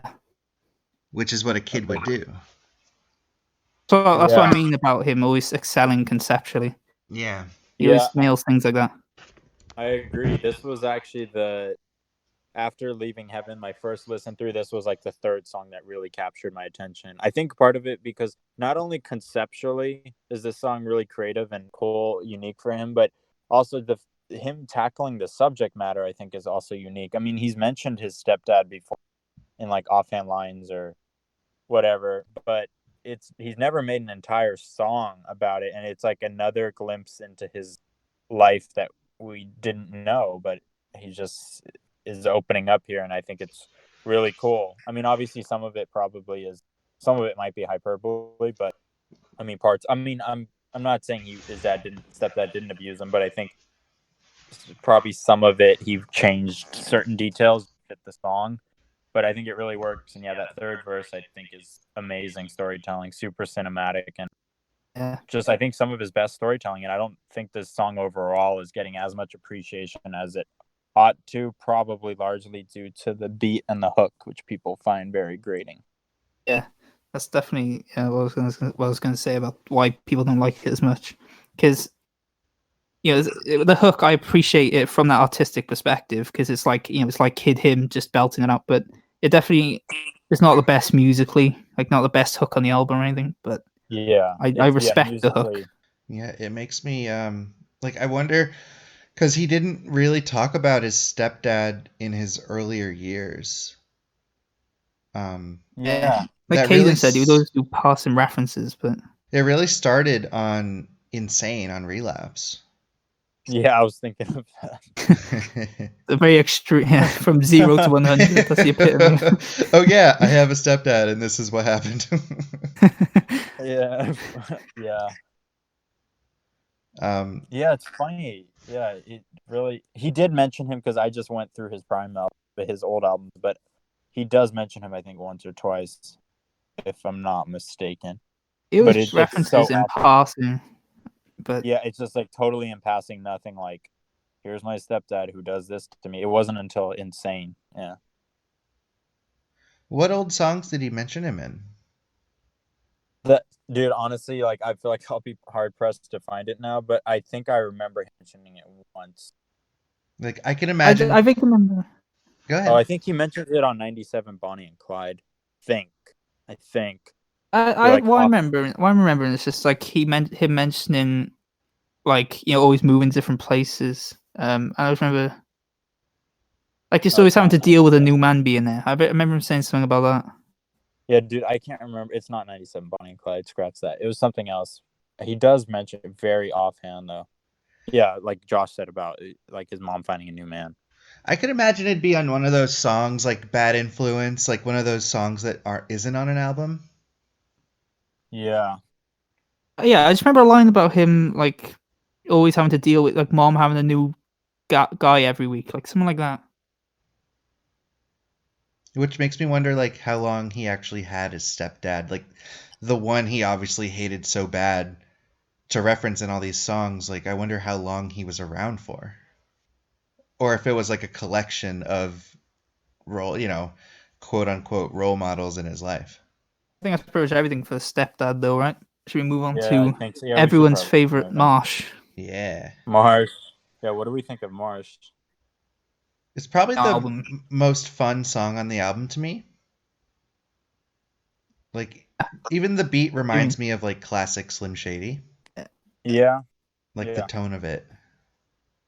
Yeah, his tone's quite conflicting though. Like parts of it are joking, and then he kind of goes into like a serious thing about just he doesn't cut the beat till he destroys it, and then I don't know, it's kind of all over the place for me. I'm not huge on it. Yeah, it doesn't really have much. I don't know if this is the right phrase, but staying power. Yeah, For definitely. me, like Feels filler. Yeah, that's what it is. I think there's bars on here that are okay, kind of interesting, or maybe even that part where I don't know, it's in the second verse where he's like, "Heard a voice, kill him, sees da da da da da," and he does that flow. But I don't know, just overall, like even like as I'm listening to it, and this has not changed for me, even as I played it a few times. It just overall just doesn't pull me in, or it just feels like you said filler. Yeah, it feels to me like I see your points there and they're valid and I think correct, but it feels kind of sandbox to me where he can basically it's one of those songs where he can just kind of have fun and say anything and do whatever he wants on it. And I like when he does that kind of thing. What the issue is on the album rather than like a bonus track or something, because I think if it was just a bonus track, like for example, I think if I was going to say like Baby's not the best example, like Wicked Ways. I feel if that was on the main album that I wouldn't like that much, but because it's just a bonus track where he's fucking around on it, I like the track. I feel like Marsh is the same case, where if it was a bonus track just there for the fuck of it, like I'd enjoy it, but because it's part of the main album, it just feels filler. Okay. Yeah.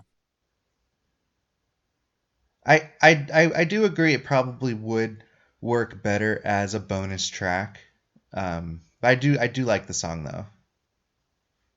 I do respect it because again, it's another one of those tracks where he's like being experimental, and I always respect when an artist does something new, and Eminem is constantly doing that. So I respect it in that sense because we've never heard a song from him like this. And there's, like I said, there's a lot of fun parts on there as well. But I don't know, it just doesn't gel for me overall. Yeah, yeah. He's a Martian now, whereas on Recovery he was Fire Marshal.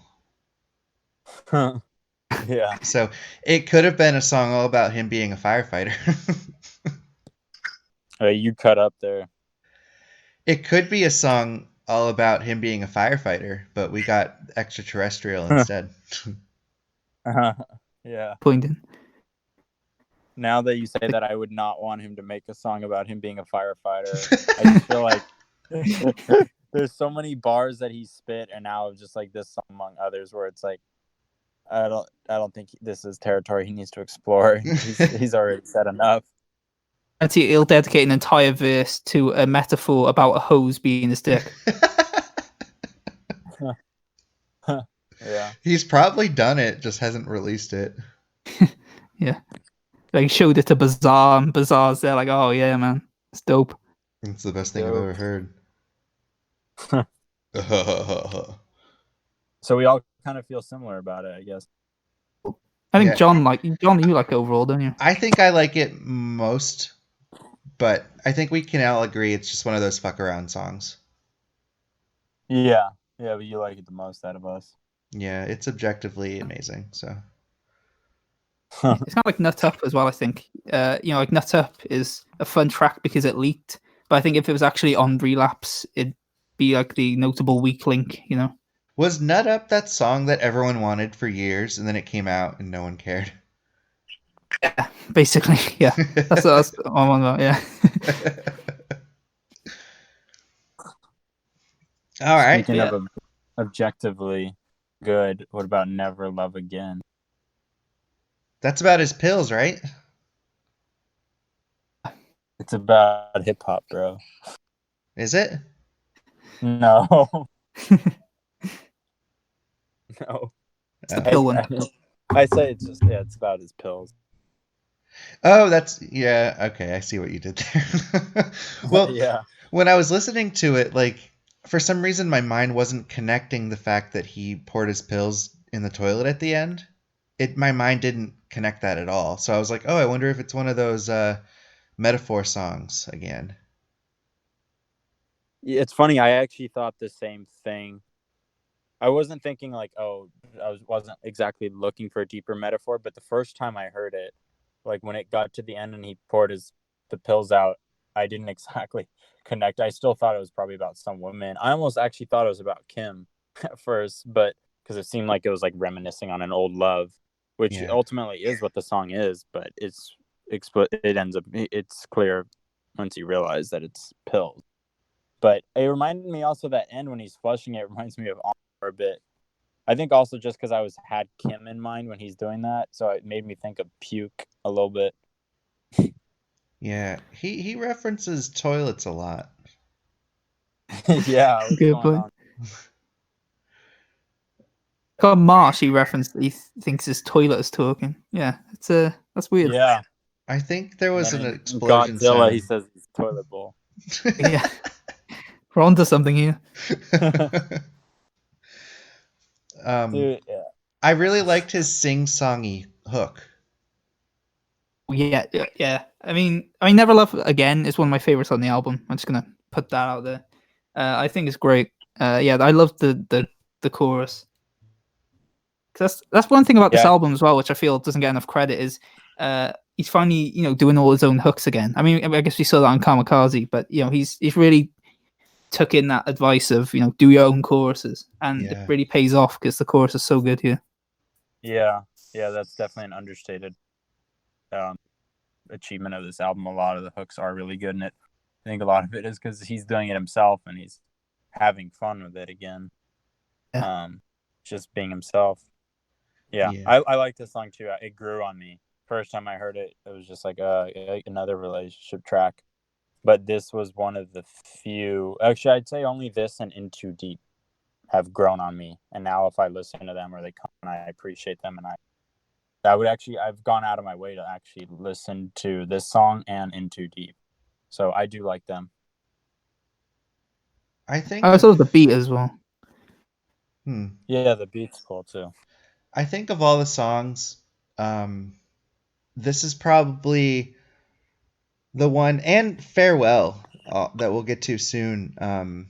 These are the two that really haven't clicked for me yet.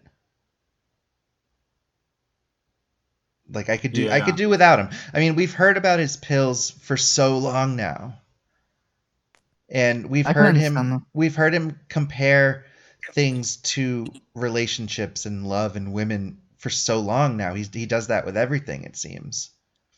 It's definitely the weak link of it. I feel the concept and approach to it is definitely unoriginal. You know, he's done it before already. Yeah. I love it musically and pretty much every other way. I love it, so it balances out for me. Well, that's cool that that's just what's great about music is like it doesn't do much for me, but it really does for you. And you know, it's really cool that you can find something in it that really speaks to you or really grabs your attention and just makes you happy. Like listening to music, like that's why you do it. Yeah, I mean, I just think it slaps, but yeah. That too. Shall we move on? Yeah. Little Engine. Little Engine. Another one of those tracks that I remember the first time I listened to it, I just thought, what the fuck is this? But then the more I listened to it, the more I actually fell in love with it. And now I actually love this track now. I can understand. It's one of those tracks I can understand people not liking because it's really out there and questionable. But I don't know, it's just it's one of those tracks I love because he's clearly just having fun with it and experimenting, and it sounds like nothing else he's ever done before. It's a fun track, I think. It's very manic. Yeah. I love that part where he's like reenacting what it sounds like in his brain. That part's amazing.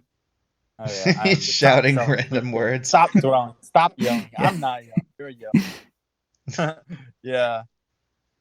Also, that bridge is really fun as well with the Dr. Dre and then all that psycho killer, like all that. It's just a fun track, Yeah, I love it.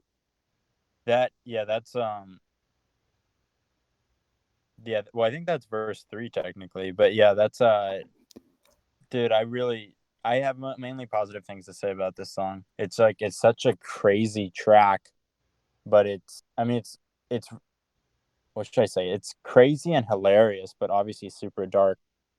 Like it does feel like, obviously, if someone's new to Eminem and they just hear this, particularly if they're like more the sensitive type, like I don't know how they'd respond to this. But if someone's grown up on him and enjoyed all of his stuff, then I think they'll hear this and really have an appreciation for it.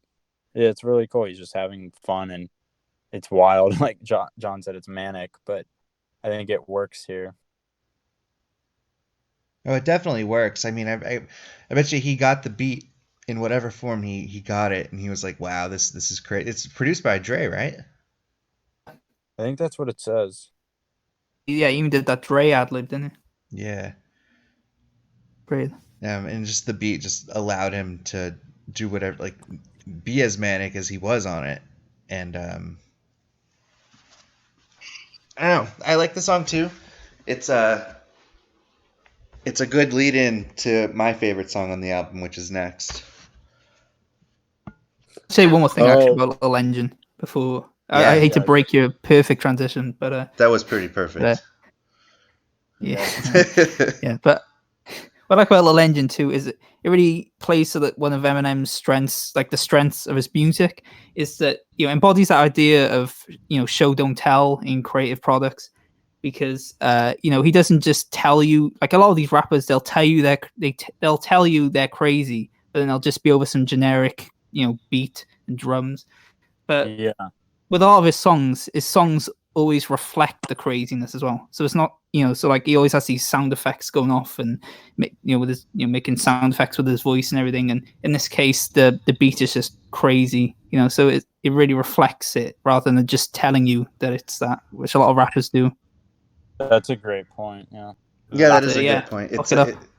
It's a perfect example of show don't tell. How are you holding up there, Josh? It's like 5:00 now, isn't it? Yeah. I'm not doing too bad actually. I'm quite nocturnal anyway, so it's I'm managing. Nice. So Lock It Up. This is your favorite song on the album, John? Yeah, it just feels so smooth. Like it just feels like a good song. Like you put it on, and just Anderson .Paak just comes on and makes it feel so cool. And it's I think it's my favorite song to play in the car too, just because of that bass line. And Eminem he raps so smoothly over that beat. Yeah. That really, just smooth really sums up the track in a nutshell. Smooth and cool. Yeah, and slick. I think like someone online said this was the collab we didn't know we wanted. Anderson .Paak and Eminem. Definitely an unexpected, great collab.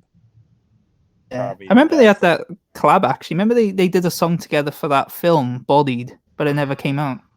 Oh, yeah. Did they really? Yeah, there's actually a 7-second snippet of it you can find online. I never heard the snippet, but I remember hearing about that track. It seemed like another one of those like songs like Remind Me, Heat and stuff. Like the lyric, like the little snippet was just like that. But so okay. I'm not surprised it didn't come out. But yeah, Lock It Up. I think this was another one. What were you gonna say? Yeah, go on. No, this was another one. I think another strength of this song is, and I'm not sure if it's the delivery or what specifically it is. Maybe it is the delivery or just the way the puns are woven into his lyrics. I remember I pointed this out to you, Josh, or I mentioned it, like when he says, "Would I give a fuck about backstabbing Trader Joe?" Yeah. And like that was like so cleverly disguised. Like it took me like multiple listens to find that out. And then even like the other one, which I found out recently, was I mean, obviously when he says, "Give me the cue," like I'm schoolboy. Yeah. I guess I put it together, but it didn't really click for me until like later, where I was like, oh, he's playing off of Q and Q. But I don't know. It just felt like the wordplay on here. I mean, obviously his wordplay has been insane for a little while now, but it felt very subtle and textured. It worked really well here, I thought. And I think that goes along with, like John said, this track overall is just smooth. Nothing really stands out in an obnoxious way. And I don't know, I guess it's just a combination of a lot of things working all together here. Yeah, he doesn't stop the beat for anything. He just goes with it. And we're building off that Trader Joe line. I didn't even pick that up until, I don't know, multiple listens later. And I just heard him rapping, metaphorically about like grocery store chains. Yeah. He mentioned Kroger. And then he rhymed Kroger with Trader Joe and it's just so clever. And I think that's a big reason why we all continue to listen to him in 2020. Actually, the opposite for me, because I first heard it as that Trader Joe, referring to Budden, and I didn't actually pick up the Trader Joe link until later. Oh, I think that. Do you guys have those over there? Oh, I don't think we do. Not that I know of. Yeah. No, but then I heard about it online. That the meaning behind it, and I realized, oh, okay. That's good.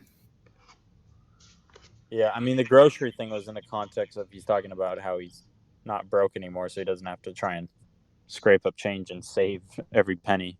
But it did feel like, okay, just throwing out another grocery chain, which would have just been like an offhand bar that would have been common for a lot of his recent music, but then it has that heavy meaning that most people, I mean, unless they follow Eminem and unless people are really keyed into Eminem, they're not going to understand what that's about.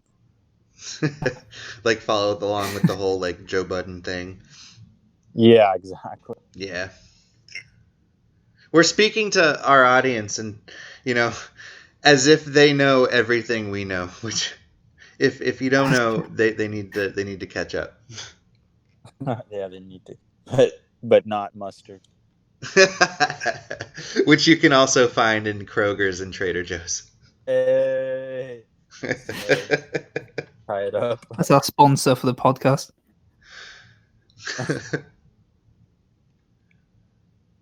Should we move on? Yeah. That's all this is. Farewell. That's actually, I can't think about what that song is. Like, it's kind of forgettable, I guess.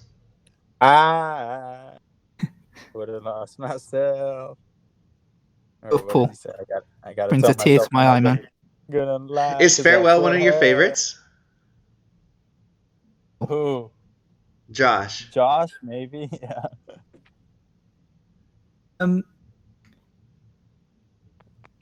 It's just it's kind of just there for me. Like, Okay. I will say another one of those tracks actually that did grow on me. At first, it was one of my least favorites on the album, next to Marsh. But I've actually grown to really appreciate it. What I really like is he's doing that thing again that I feel is not as prominent in his current music compared to his old music, where he's always doing melodies a lot.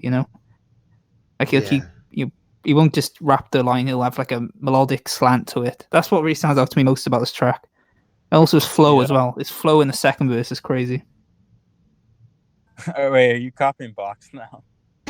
I did think of that, but I had that thought too. Specifically said the second verse. Yeah, it's funny. I guess his flow's good there. Sure, maybe his flow's good through most of the song, but overall as a song, it does kind of, to me, it's filler. Yeah.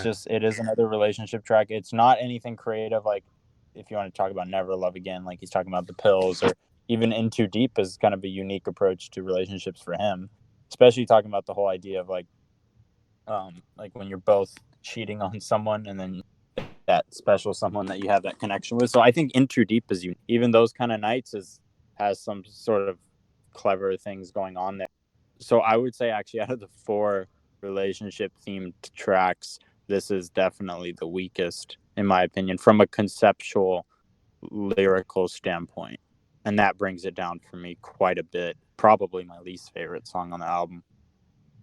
I'd agree. It's still one of the weaker ones to me. Like it's improved for me, and I appreciate I enjoy singing along to it because of the melodic aspect and everything. But yeah, it's again, it's another one of those tracks I feel it'd be good as a bonus track, but as a main album inclusion, it just kind of sticks out as a filler kind of track, as you say. Yeah, I think that's a good way to put it. So it could have been on the bonus disc. It could have been on the bonus disc with Marsh. Yeah, Marsh and that should have. Your thoughts on it, John? I can hear the hook now that Caden did his lovely rendition of it, but I can't for the life of me think of the verses. Like I always just start thinking about like the verses of No Regrets. The love, that whole thing. Yeah, I don't know. No. Still in love. Yeah. The chick that there's a million of. Okay, yeah.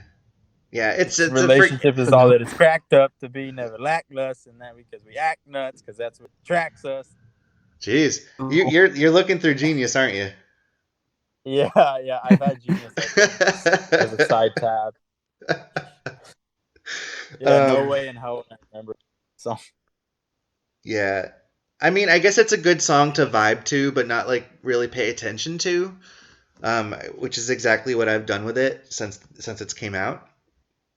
When you sit there and just press play at the beginning of the album and just let it play through, like just another one of those songs that you don't really think twice about. It's on, and then I guess like towards the end of it, I'm always just kind of thinking to myself, like, all right, we're getting towards the end here,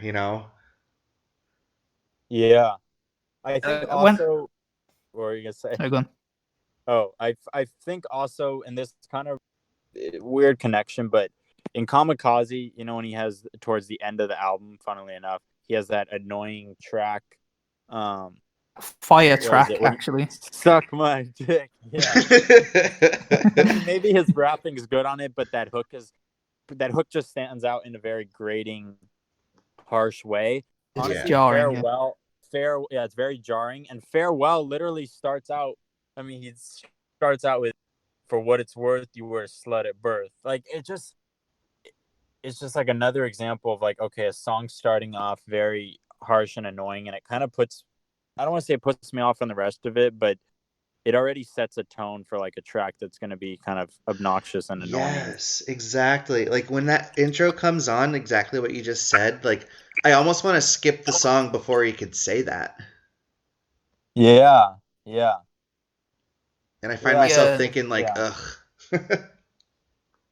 Yeah, I I really don't think the song is in good taste. I mean, I don't want to throw away the whole song, but just I guess some of those lyrics, and it's very much filler to me. And part of that could just be, I mean, because it's he's done this idea to death, and it's just like, well, is he saying anything new here? I don't think he is. And who is he talking about? No one knows. Yeah, it's just I think there's a lot of things wrong here, and that's not even talking about his rapping, because as we know, it's objectively good, right? Especially in the second verse. But it probably is decent, actually. Probably if you just like think about melodically, okay, it's decent. But I think there's other parts of this album where he's rapping better, and just every other aspect is working stronger, conceptually and even the production. I mean, I guess no, not almost. It does feel like yet another one of the revival leftovers, which I feel like the relationship tracks on this album sure felt like to me. that "fuck the earth" line felt like right off Revival. Yeah. Fuck the earth. Yeah. Yeah. I actually like that line, but yeah, it's very Revival-esque. It's funny, he says that line in Not Afraid, doesn't he? Or he says stuck my dick in the He's made a pun he like says that like before, fuck the yeah. earth. I Stick my think he says my dick like in a circle, but I'm not fucking around. fucking Like he says around. on No, Recovery, he no, says that's like about dirt. Yeah, I know what you're on no, about. I definitely can't think of the I line know you're specifically. Oh, in Cold Wind Blows. Uh, no, but Not Afraid, he says I'm not afraid. Yeah, so he Oh. says I think he's something on both though. I don't know. Yeah, but he's made it a lot. Yeah, I'm not afraid. Someone that raps as much as he does, he's bound to reuse lines. Yeah, definitely. You cut up, but I knew what you were saying. Cool.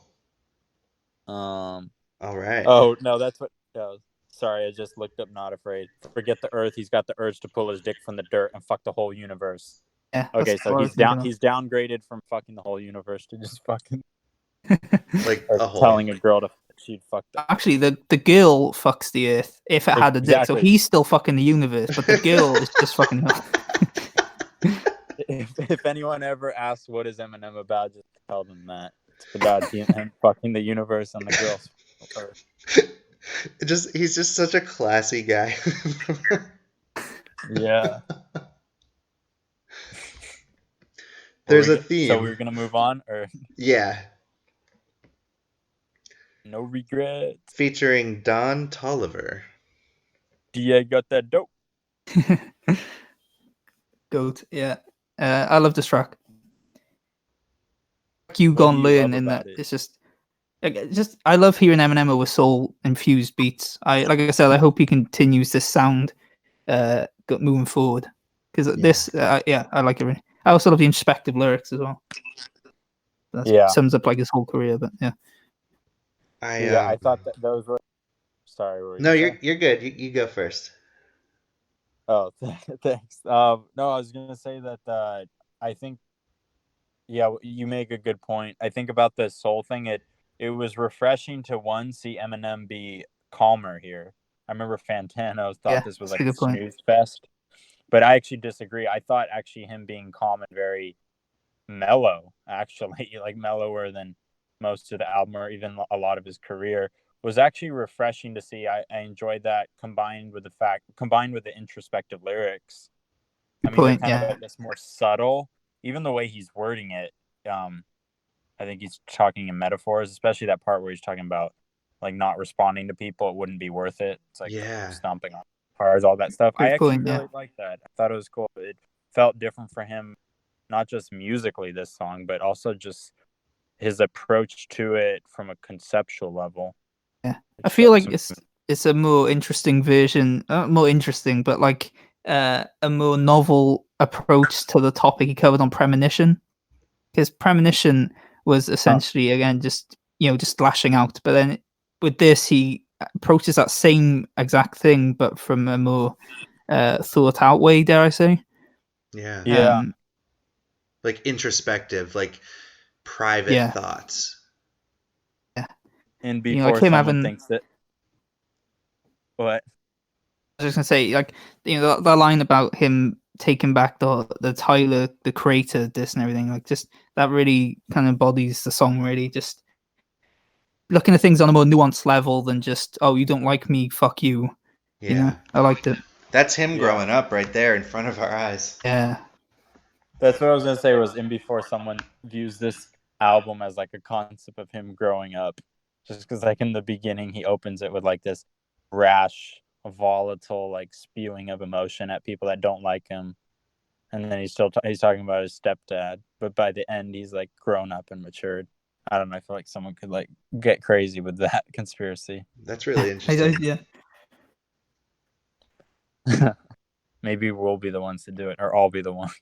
I really like the song. I really like listening to the chorus. Like I really like what Don Toliver brought to the album or to the song.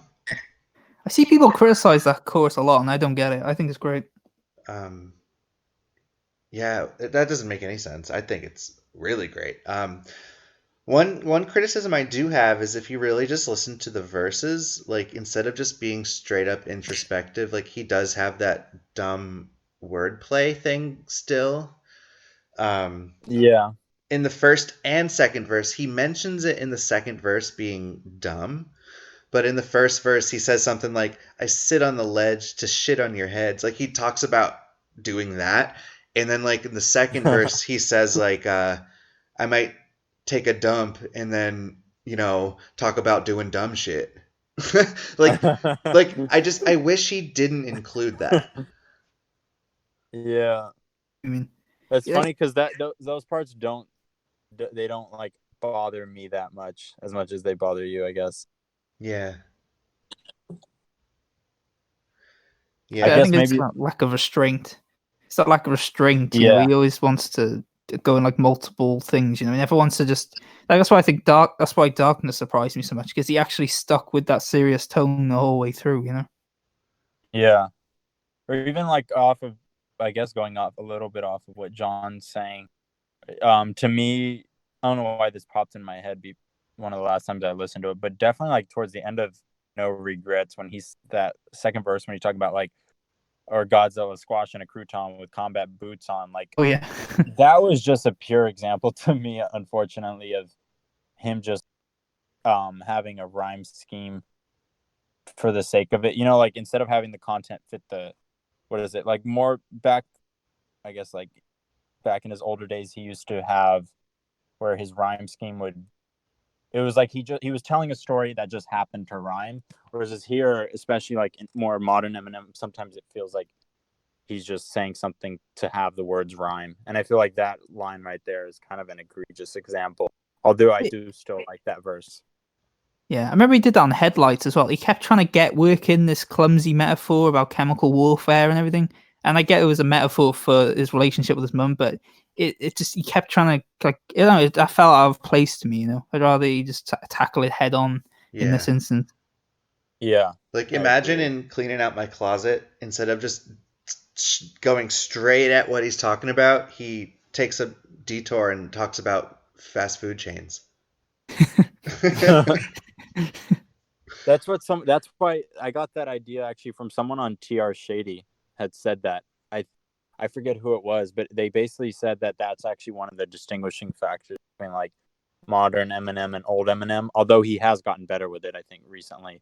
But this idea that, yeah, back in the old days, it seemed like he was just telling you something or he was saying something and the words just happened to rhyme. But nowadays it feels like, not all the time, but sometimes it just feels like he's just saying words for the sake of rhyming them. Yeah. I mean, he has gotten better, but I think probably especially around mid 2010s, maybe like, I don't know, dare I say Shady XV, around that time period. You better not. I think there was a lot of him just rhyming for the sake of, or let me string a bunch of cool rhyming words together. Yeah, I think prime example is the song he did with Big Sean. Yeah, that Oh was yeah, definitely the no, worst offender. Yeah, no favors. I forget a lot of that song. I think he mentioned Trump on that. Right? Trump's a bitch, specifically, Yeah, eloquently put. yeah. I think it was like a strong ad lib, right? Trump's a Yeah, bitch or something Yeah, yeah, yeah. he like for that. stopped the song to say that. Yeah, Uh, yeah. Sometimes he goes too far with that stuff, or like with Like, the beat yeah, drops. I think we were talking about that earlier this evening, right? Sometimes when he would just drop the beat just to like yell out a punchline, but he's gotten better with that in the last couple albums. you can really see that improve. Yeah, Kamikaze and Music Being Murdered by generally are way more focused. He still slips into that, like, with no regrets. Like, he slips into it like once or twice, but it doesn't take up as much anymore. So he's definitely working on it. You can tell. yeah, Yeah, it's still noticeable. It's still there, but we can definitely appreciate his progression. yeah. Is there anything else more on this track? Let's say. I not that I'm thinking of. I'm good. That sums it up pretty well. I will. What do we think of I will? Amazing, You what? You cut up. amazing. Yeah, Yeah, I love this. I love this hook. Yeah, it's just it's been said to death, but it really is classic. Classic Eminem. It sounds like something he'd do in his prime. Yeah. All the yeah, verses are pretty good too. I mean, Slaughterhouse is solid, I think. I used to just be like on them, but I mean they're I guess respectable in their own right, you could say. They're decent. I like how petty he was by including all of Slaughterhouse except for Joe Budden. Yeah. Yeah. That's my favorite thing about the track. Do you think that was deliberate? I don't know if that he did it. I think he did it because he wasn't friends with Budden, but he still wanted the Slaughterhouse track. So I don't think the whole point was fuck Joe Budden, but I'm going to do this. But it's just an amusing thought, I guess. Yeah, Yeah, my knee-jerk reaction is to say that it wasn't deliberate. I think he respects the hell out of Slaughterhouse. He's said that in interviews. Obviously, maybe not Joe anymore, but maybe they'll patch things up. Who knows? But anyway, I think it wasn't deliberate. I think he just wanted Slaughterhouse members on there, and obviously Joe and him aren't on good terms right now.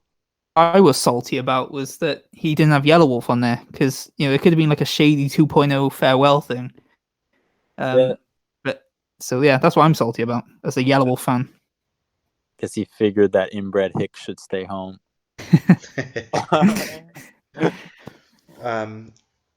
I don't know. Maybe that had to do with Royce and Yellow Wolf's thing going on right now. Oh yeah, I did Josh think knew the most that. about that. I theorized that the song was done before then, but I know, but I don't. Yeah, so I don't think that's a factor, but I know. Yeah, But I think the way Eminem comes into his verse is some of my favorite lyrics by him to date. yeah, The Now, part about this will probably be the most illest shit I ever. yeah, the most illest shit I ever said. God bless the dead and let Biggie possess the pencil lead. Like that's just so cool to me. Yeah. Yeah. there's a few times on this album he just comes in perfectly, like Never Love Again, Ya Ya. Like he comes in really great on a lot of tracks.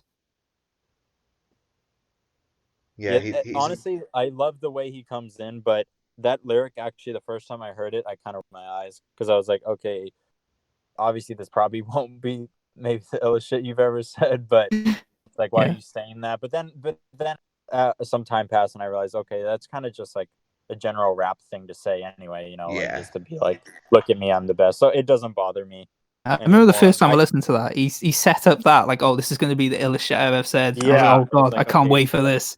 And yeah. he said that. I was like, oh, okay, yeah, sure. I never I thought think about his it like that. flow. Like I never went into the verse thinking he set out to write the illest shit he's ever said. It's that is just a rapper thing, definitely. True. Yeah. his flow on, especially as it goes on, in my opinion, it gets like really insane in like a cool way. I mean, he does that thing. What is it? This sun's in my eyes. That thing where he's like, Oh yeah, I love his he's voice in that rest of these section. Yeah, youngins of mine, time to start throwing some Yeah. shade. I'm setting this blind head. He goes on that thing. And then even then after that, like I remember people were kind of going nuts on Reddit. That whole thing where he's like cramming a lot in there, but it's actually pretty crazy. I mean, in a good way. It's like born a Seneca, more demented than an orphanage, blah oh blah yeah. blah. Remind me of And then it, Baby. That one. yeah, That part. exactly. Yeah, reminds me of Baby. And that whole like at the end, so Lord forgive me, I'm hearing voices. I can't ignore them anymore. They're winning. I love. Yeah, I really do like first, and yeah, overall just amazing track. I think I agree. Yeah. Makes me want to go listen to So- it after we wrap up here. Yeah, So nice Joel Ortiz's really smooth transition from Crooked's verse, talking about fucking, what was it a fish called Wanda Oh. or something? I just finished fucking a fish. Yeah. That's like bizarre. Like that's a bizarre lyric.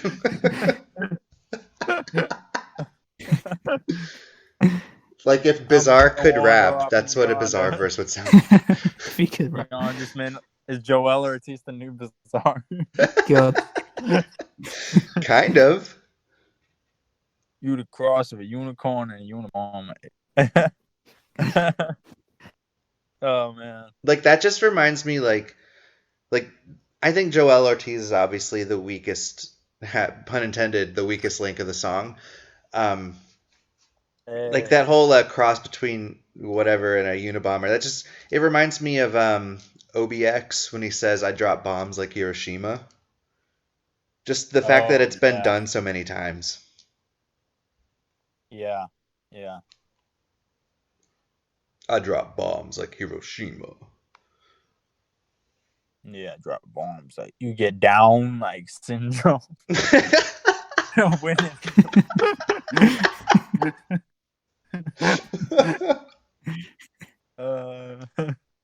And then, anything else you want to say about I Will before we wrap up?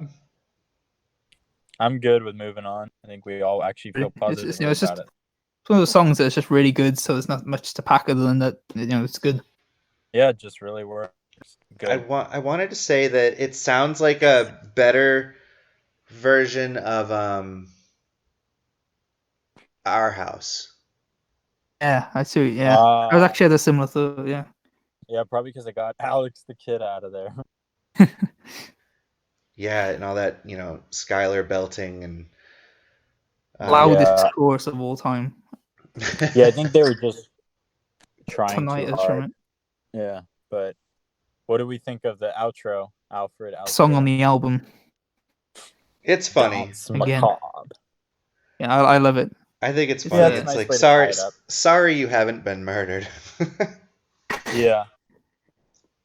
It does make me wish he had done more with the theme. I remember in that other chat, Pug asked me about kind of, I guess, my least favorite things about the album, or somehow we were talking about that. And that was on my first week or two of listening to it. That was like the other thing was, I think it's cool, the Hitchcock theme, but I just feel like there was a lot of potential there that he could have explored with it. Perhaps even making for a more cohesive album throughout. It just felt like he had those interludes in there. I don't dislike them though. I mean, I enjoyed them. I just think he could have done more with it. Yeah, I absolutely love the interludes on their own, but I agree with you. They don't really tie into the album in any way. That's the issue with them. Yeah, they don't stand out in a bad way. They just don't really add anything grand or special. If he did, but at least they don't stand out in a bad way. Yeah, if he did hone in on that concept, I bet you, it would have been a much more focused, like what Relapse was trying to be. Yeah, dude, that's why. I guess now that we're done with talking about the album, I guess we could speak generally. But that reminds me of when we were talking about when the album first dropped. I remember I said, "Oh, the cover reminds me of Relapse." And Josh was like, "Oh no, it's not like Relapse." Yeah. Like I thought he was going in that direction again. I'm serious. But like the cover and the hit interlude really pointed to that. Like if he was to ever do a Relapse 2, the Alfred skits would be perfect. You know, Oh I kind of yeah. wish he saved it for something like that. Yeah. And maybe like made some Hitchcock movie references along the way. That would have been cool.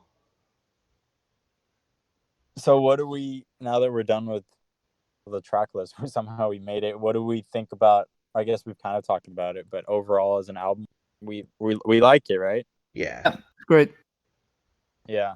I think it's a great showcase of our example of what Eminem can do in 2020. I mean, I think he could probably even do better, but it's just, this was a great example of like modern Eminem, but it had that kind of like the vibe and greatness of his older albums. He really felt confident on it, you know. Like the issue with Revival was he didn't feel fully sure of himself, and that this was really hitting. But here, like you could tell he just felt that this was a good project, you know. Mm-hmm. That's the Yeah. impression I get.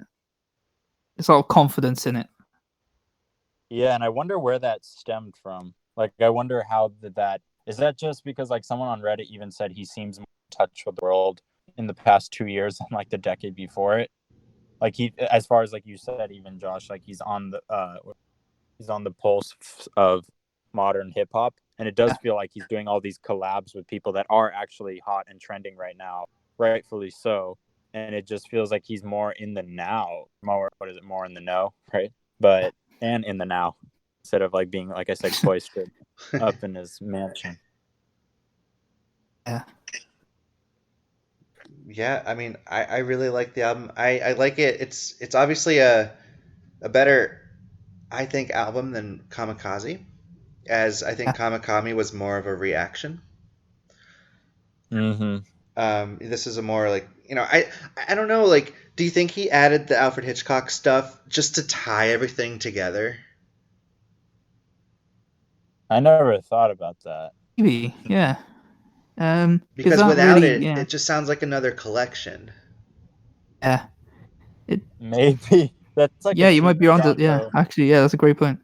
Somehow I think it didn't stand out in a bad way. So even if he did do that, I think it worked. It didn't seem like he just did that for the sake of it, at least not to me. Like, But if that is indeed his reasoning behind that, then that's kind of funny. yeah, like you could, if in theory you can do it with any movie, like, or anything. Like, imagine him doing the same kind of like Jurassic Park imagery, for example. Yeah. He could have done T-Rex instead of Godzilla. Yeah. I don't know. Whatever the reason, I really liked the Alfred Hitchcock angle. I liked hearing his voices in the interludes, in the intro and outro. It did set the tone. Um, I think it's really Yeah. cool how the official Alfred Hitchcock Twitter is like Oh yeah, tweeting big notice. about Eminem. Surreal. Obviously, Caden especially appreciates that. Yeah. Yes, I definitely do. I guess my last thought on it, and something I've been thinking about, was definitely I think from a production level, so basically musically, I think this is his best album in quite some time. And I agree. dare I say, and maybe this will be a discussion for another podcast, but dare I say this might be my favorite Eminem album since the Eminem Show. Wow. Yeah, I think I would say that right now. I might agree with that musically.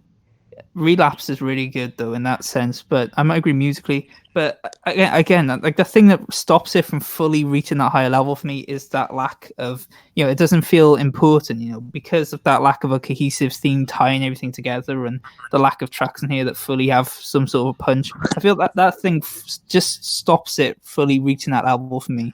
Like one of the reasons why I love the Marshall Mathers LP too was because while it was a little sketchy musically in parts, it really felt like a weighty album, and it felt like an important album. And music to be murdered by doesn't. So that's the main issue I have with this album, that just quite stops it from reaching that level. But musically, I'd actually might agree with you. So that's fair. Yeah, definitely.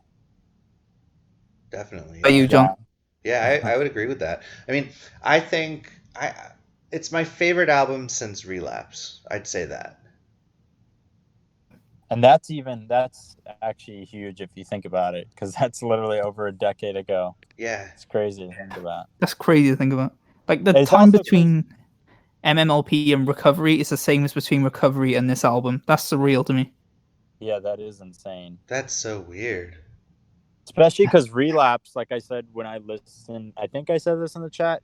If like listening through Eminem's discography again backwards, even though he's sober for like 90% of Relapse still, like, if you're gonna split up old Eminem, new Eminem, I would put Relapse in old Eminem and Recovery as the start of new Eminem.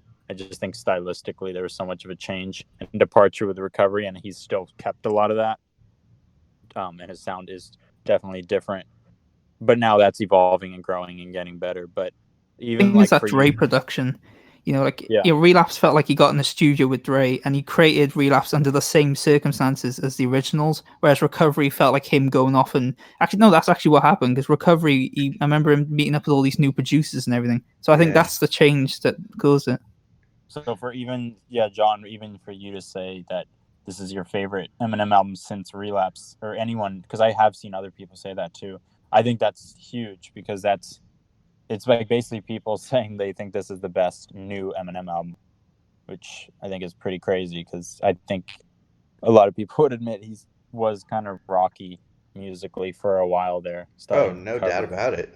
No doubt Remember about with it. Yeah. after Southpaw and Shady 15, my main concern with the new album was whether he was actually good musically anymore, and the fact that Revival sucked really, made me concerned. But yeah, he definitely was slipping musically because he became so focused on just rapping well that he forgot to be an artist, and he's Yeah. brought that back now with this album. He's And maybe still Kamikaze to some he's extent. still making strides to that point, I think. Yeah, he's not fully there yet. He's still, like you said, he still goes off on tangents from some point, and that point about restraints I had mentioned, I think, is something you need to take into consideration moving forward. But he's definitely getting there more and more. Yeah. I know he still said, like, in a recent interview that he wishes he could, like, he wants to know how to, like, recapture the Marshall Mathers LP, which is kind of, like, slightly ashamed to see him say that, but at least he's not running with it in the direction of Marshall Mathers LP 2. I know maybe you'll disagree with me, Josh, but I just think from a direction perspective, that was a wrong move to take. Like, it felt exciting at the time, like, as a, shall I say, stan. It was so exciting and cool. Like, oh yeah, Interesting though, because he's listening to fans, but I don't think it was the right move. I mean, I just think this album, or just like even Kamikaze in this, it just shows better direction. Like, he's not trying to recreate his old self. What confuses me though is even with the Marshmallows LP2, which was designed as to just call back to those, even then he was really experimenting. Like he never did songs like So Far, Berserk, Rhyme or Reason, Headlights to some extent, Groundhog Day. He's never done songs like those before. So even then he was experimenting. So I really get this impression that he wants to expand out and try new things, but then he always feels like he needs to have some songs in there like Old Slim, just so he doesn't lose those old fans. I think the backlash to Relapse is what in the back of his mind is part of that. Yeah. I think it's a complicated issue. He's afraid to fully let go of that. Well, I'm sure we could go on for hours talking about this. But yeah, I mean, overall, it's a really solid effort from one of our favorite artists in 2020.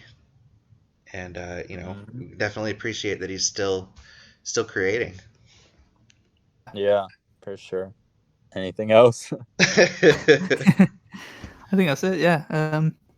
Yeah, amen. I think it's crazy. I know we talked about this, but it's crazy that to think about how he's still, the fact that he's still alive and this successful and like still garnering accolades is pretty crazy. Yeah. 10 number one albums in a row. Yeah. And it's like just the fact that he's this deep into his career and that he still has this career is just like, I don't know, he's like a he's like a walking wonder. Yeah, we'll probably never see this kind of artist again as far as production goes. For sure.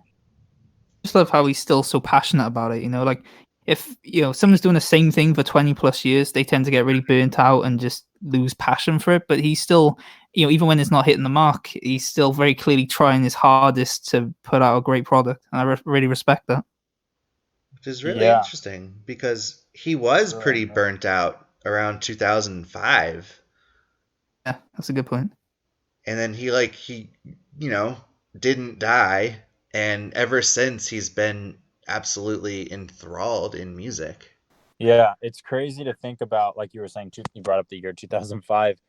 I think, well, if you want to get, I guess, technical with the numbers, but you could just look at his albums, starting with Music to Be Murdered By. Now officially more of his solo career takes place since he's come back and has been sober, which is crazy to think about. Mm-hmm.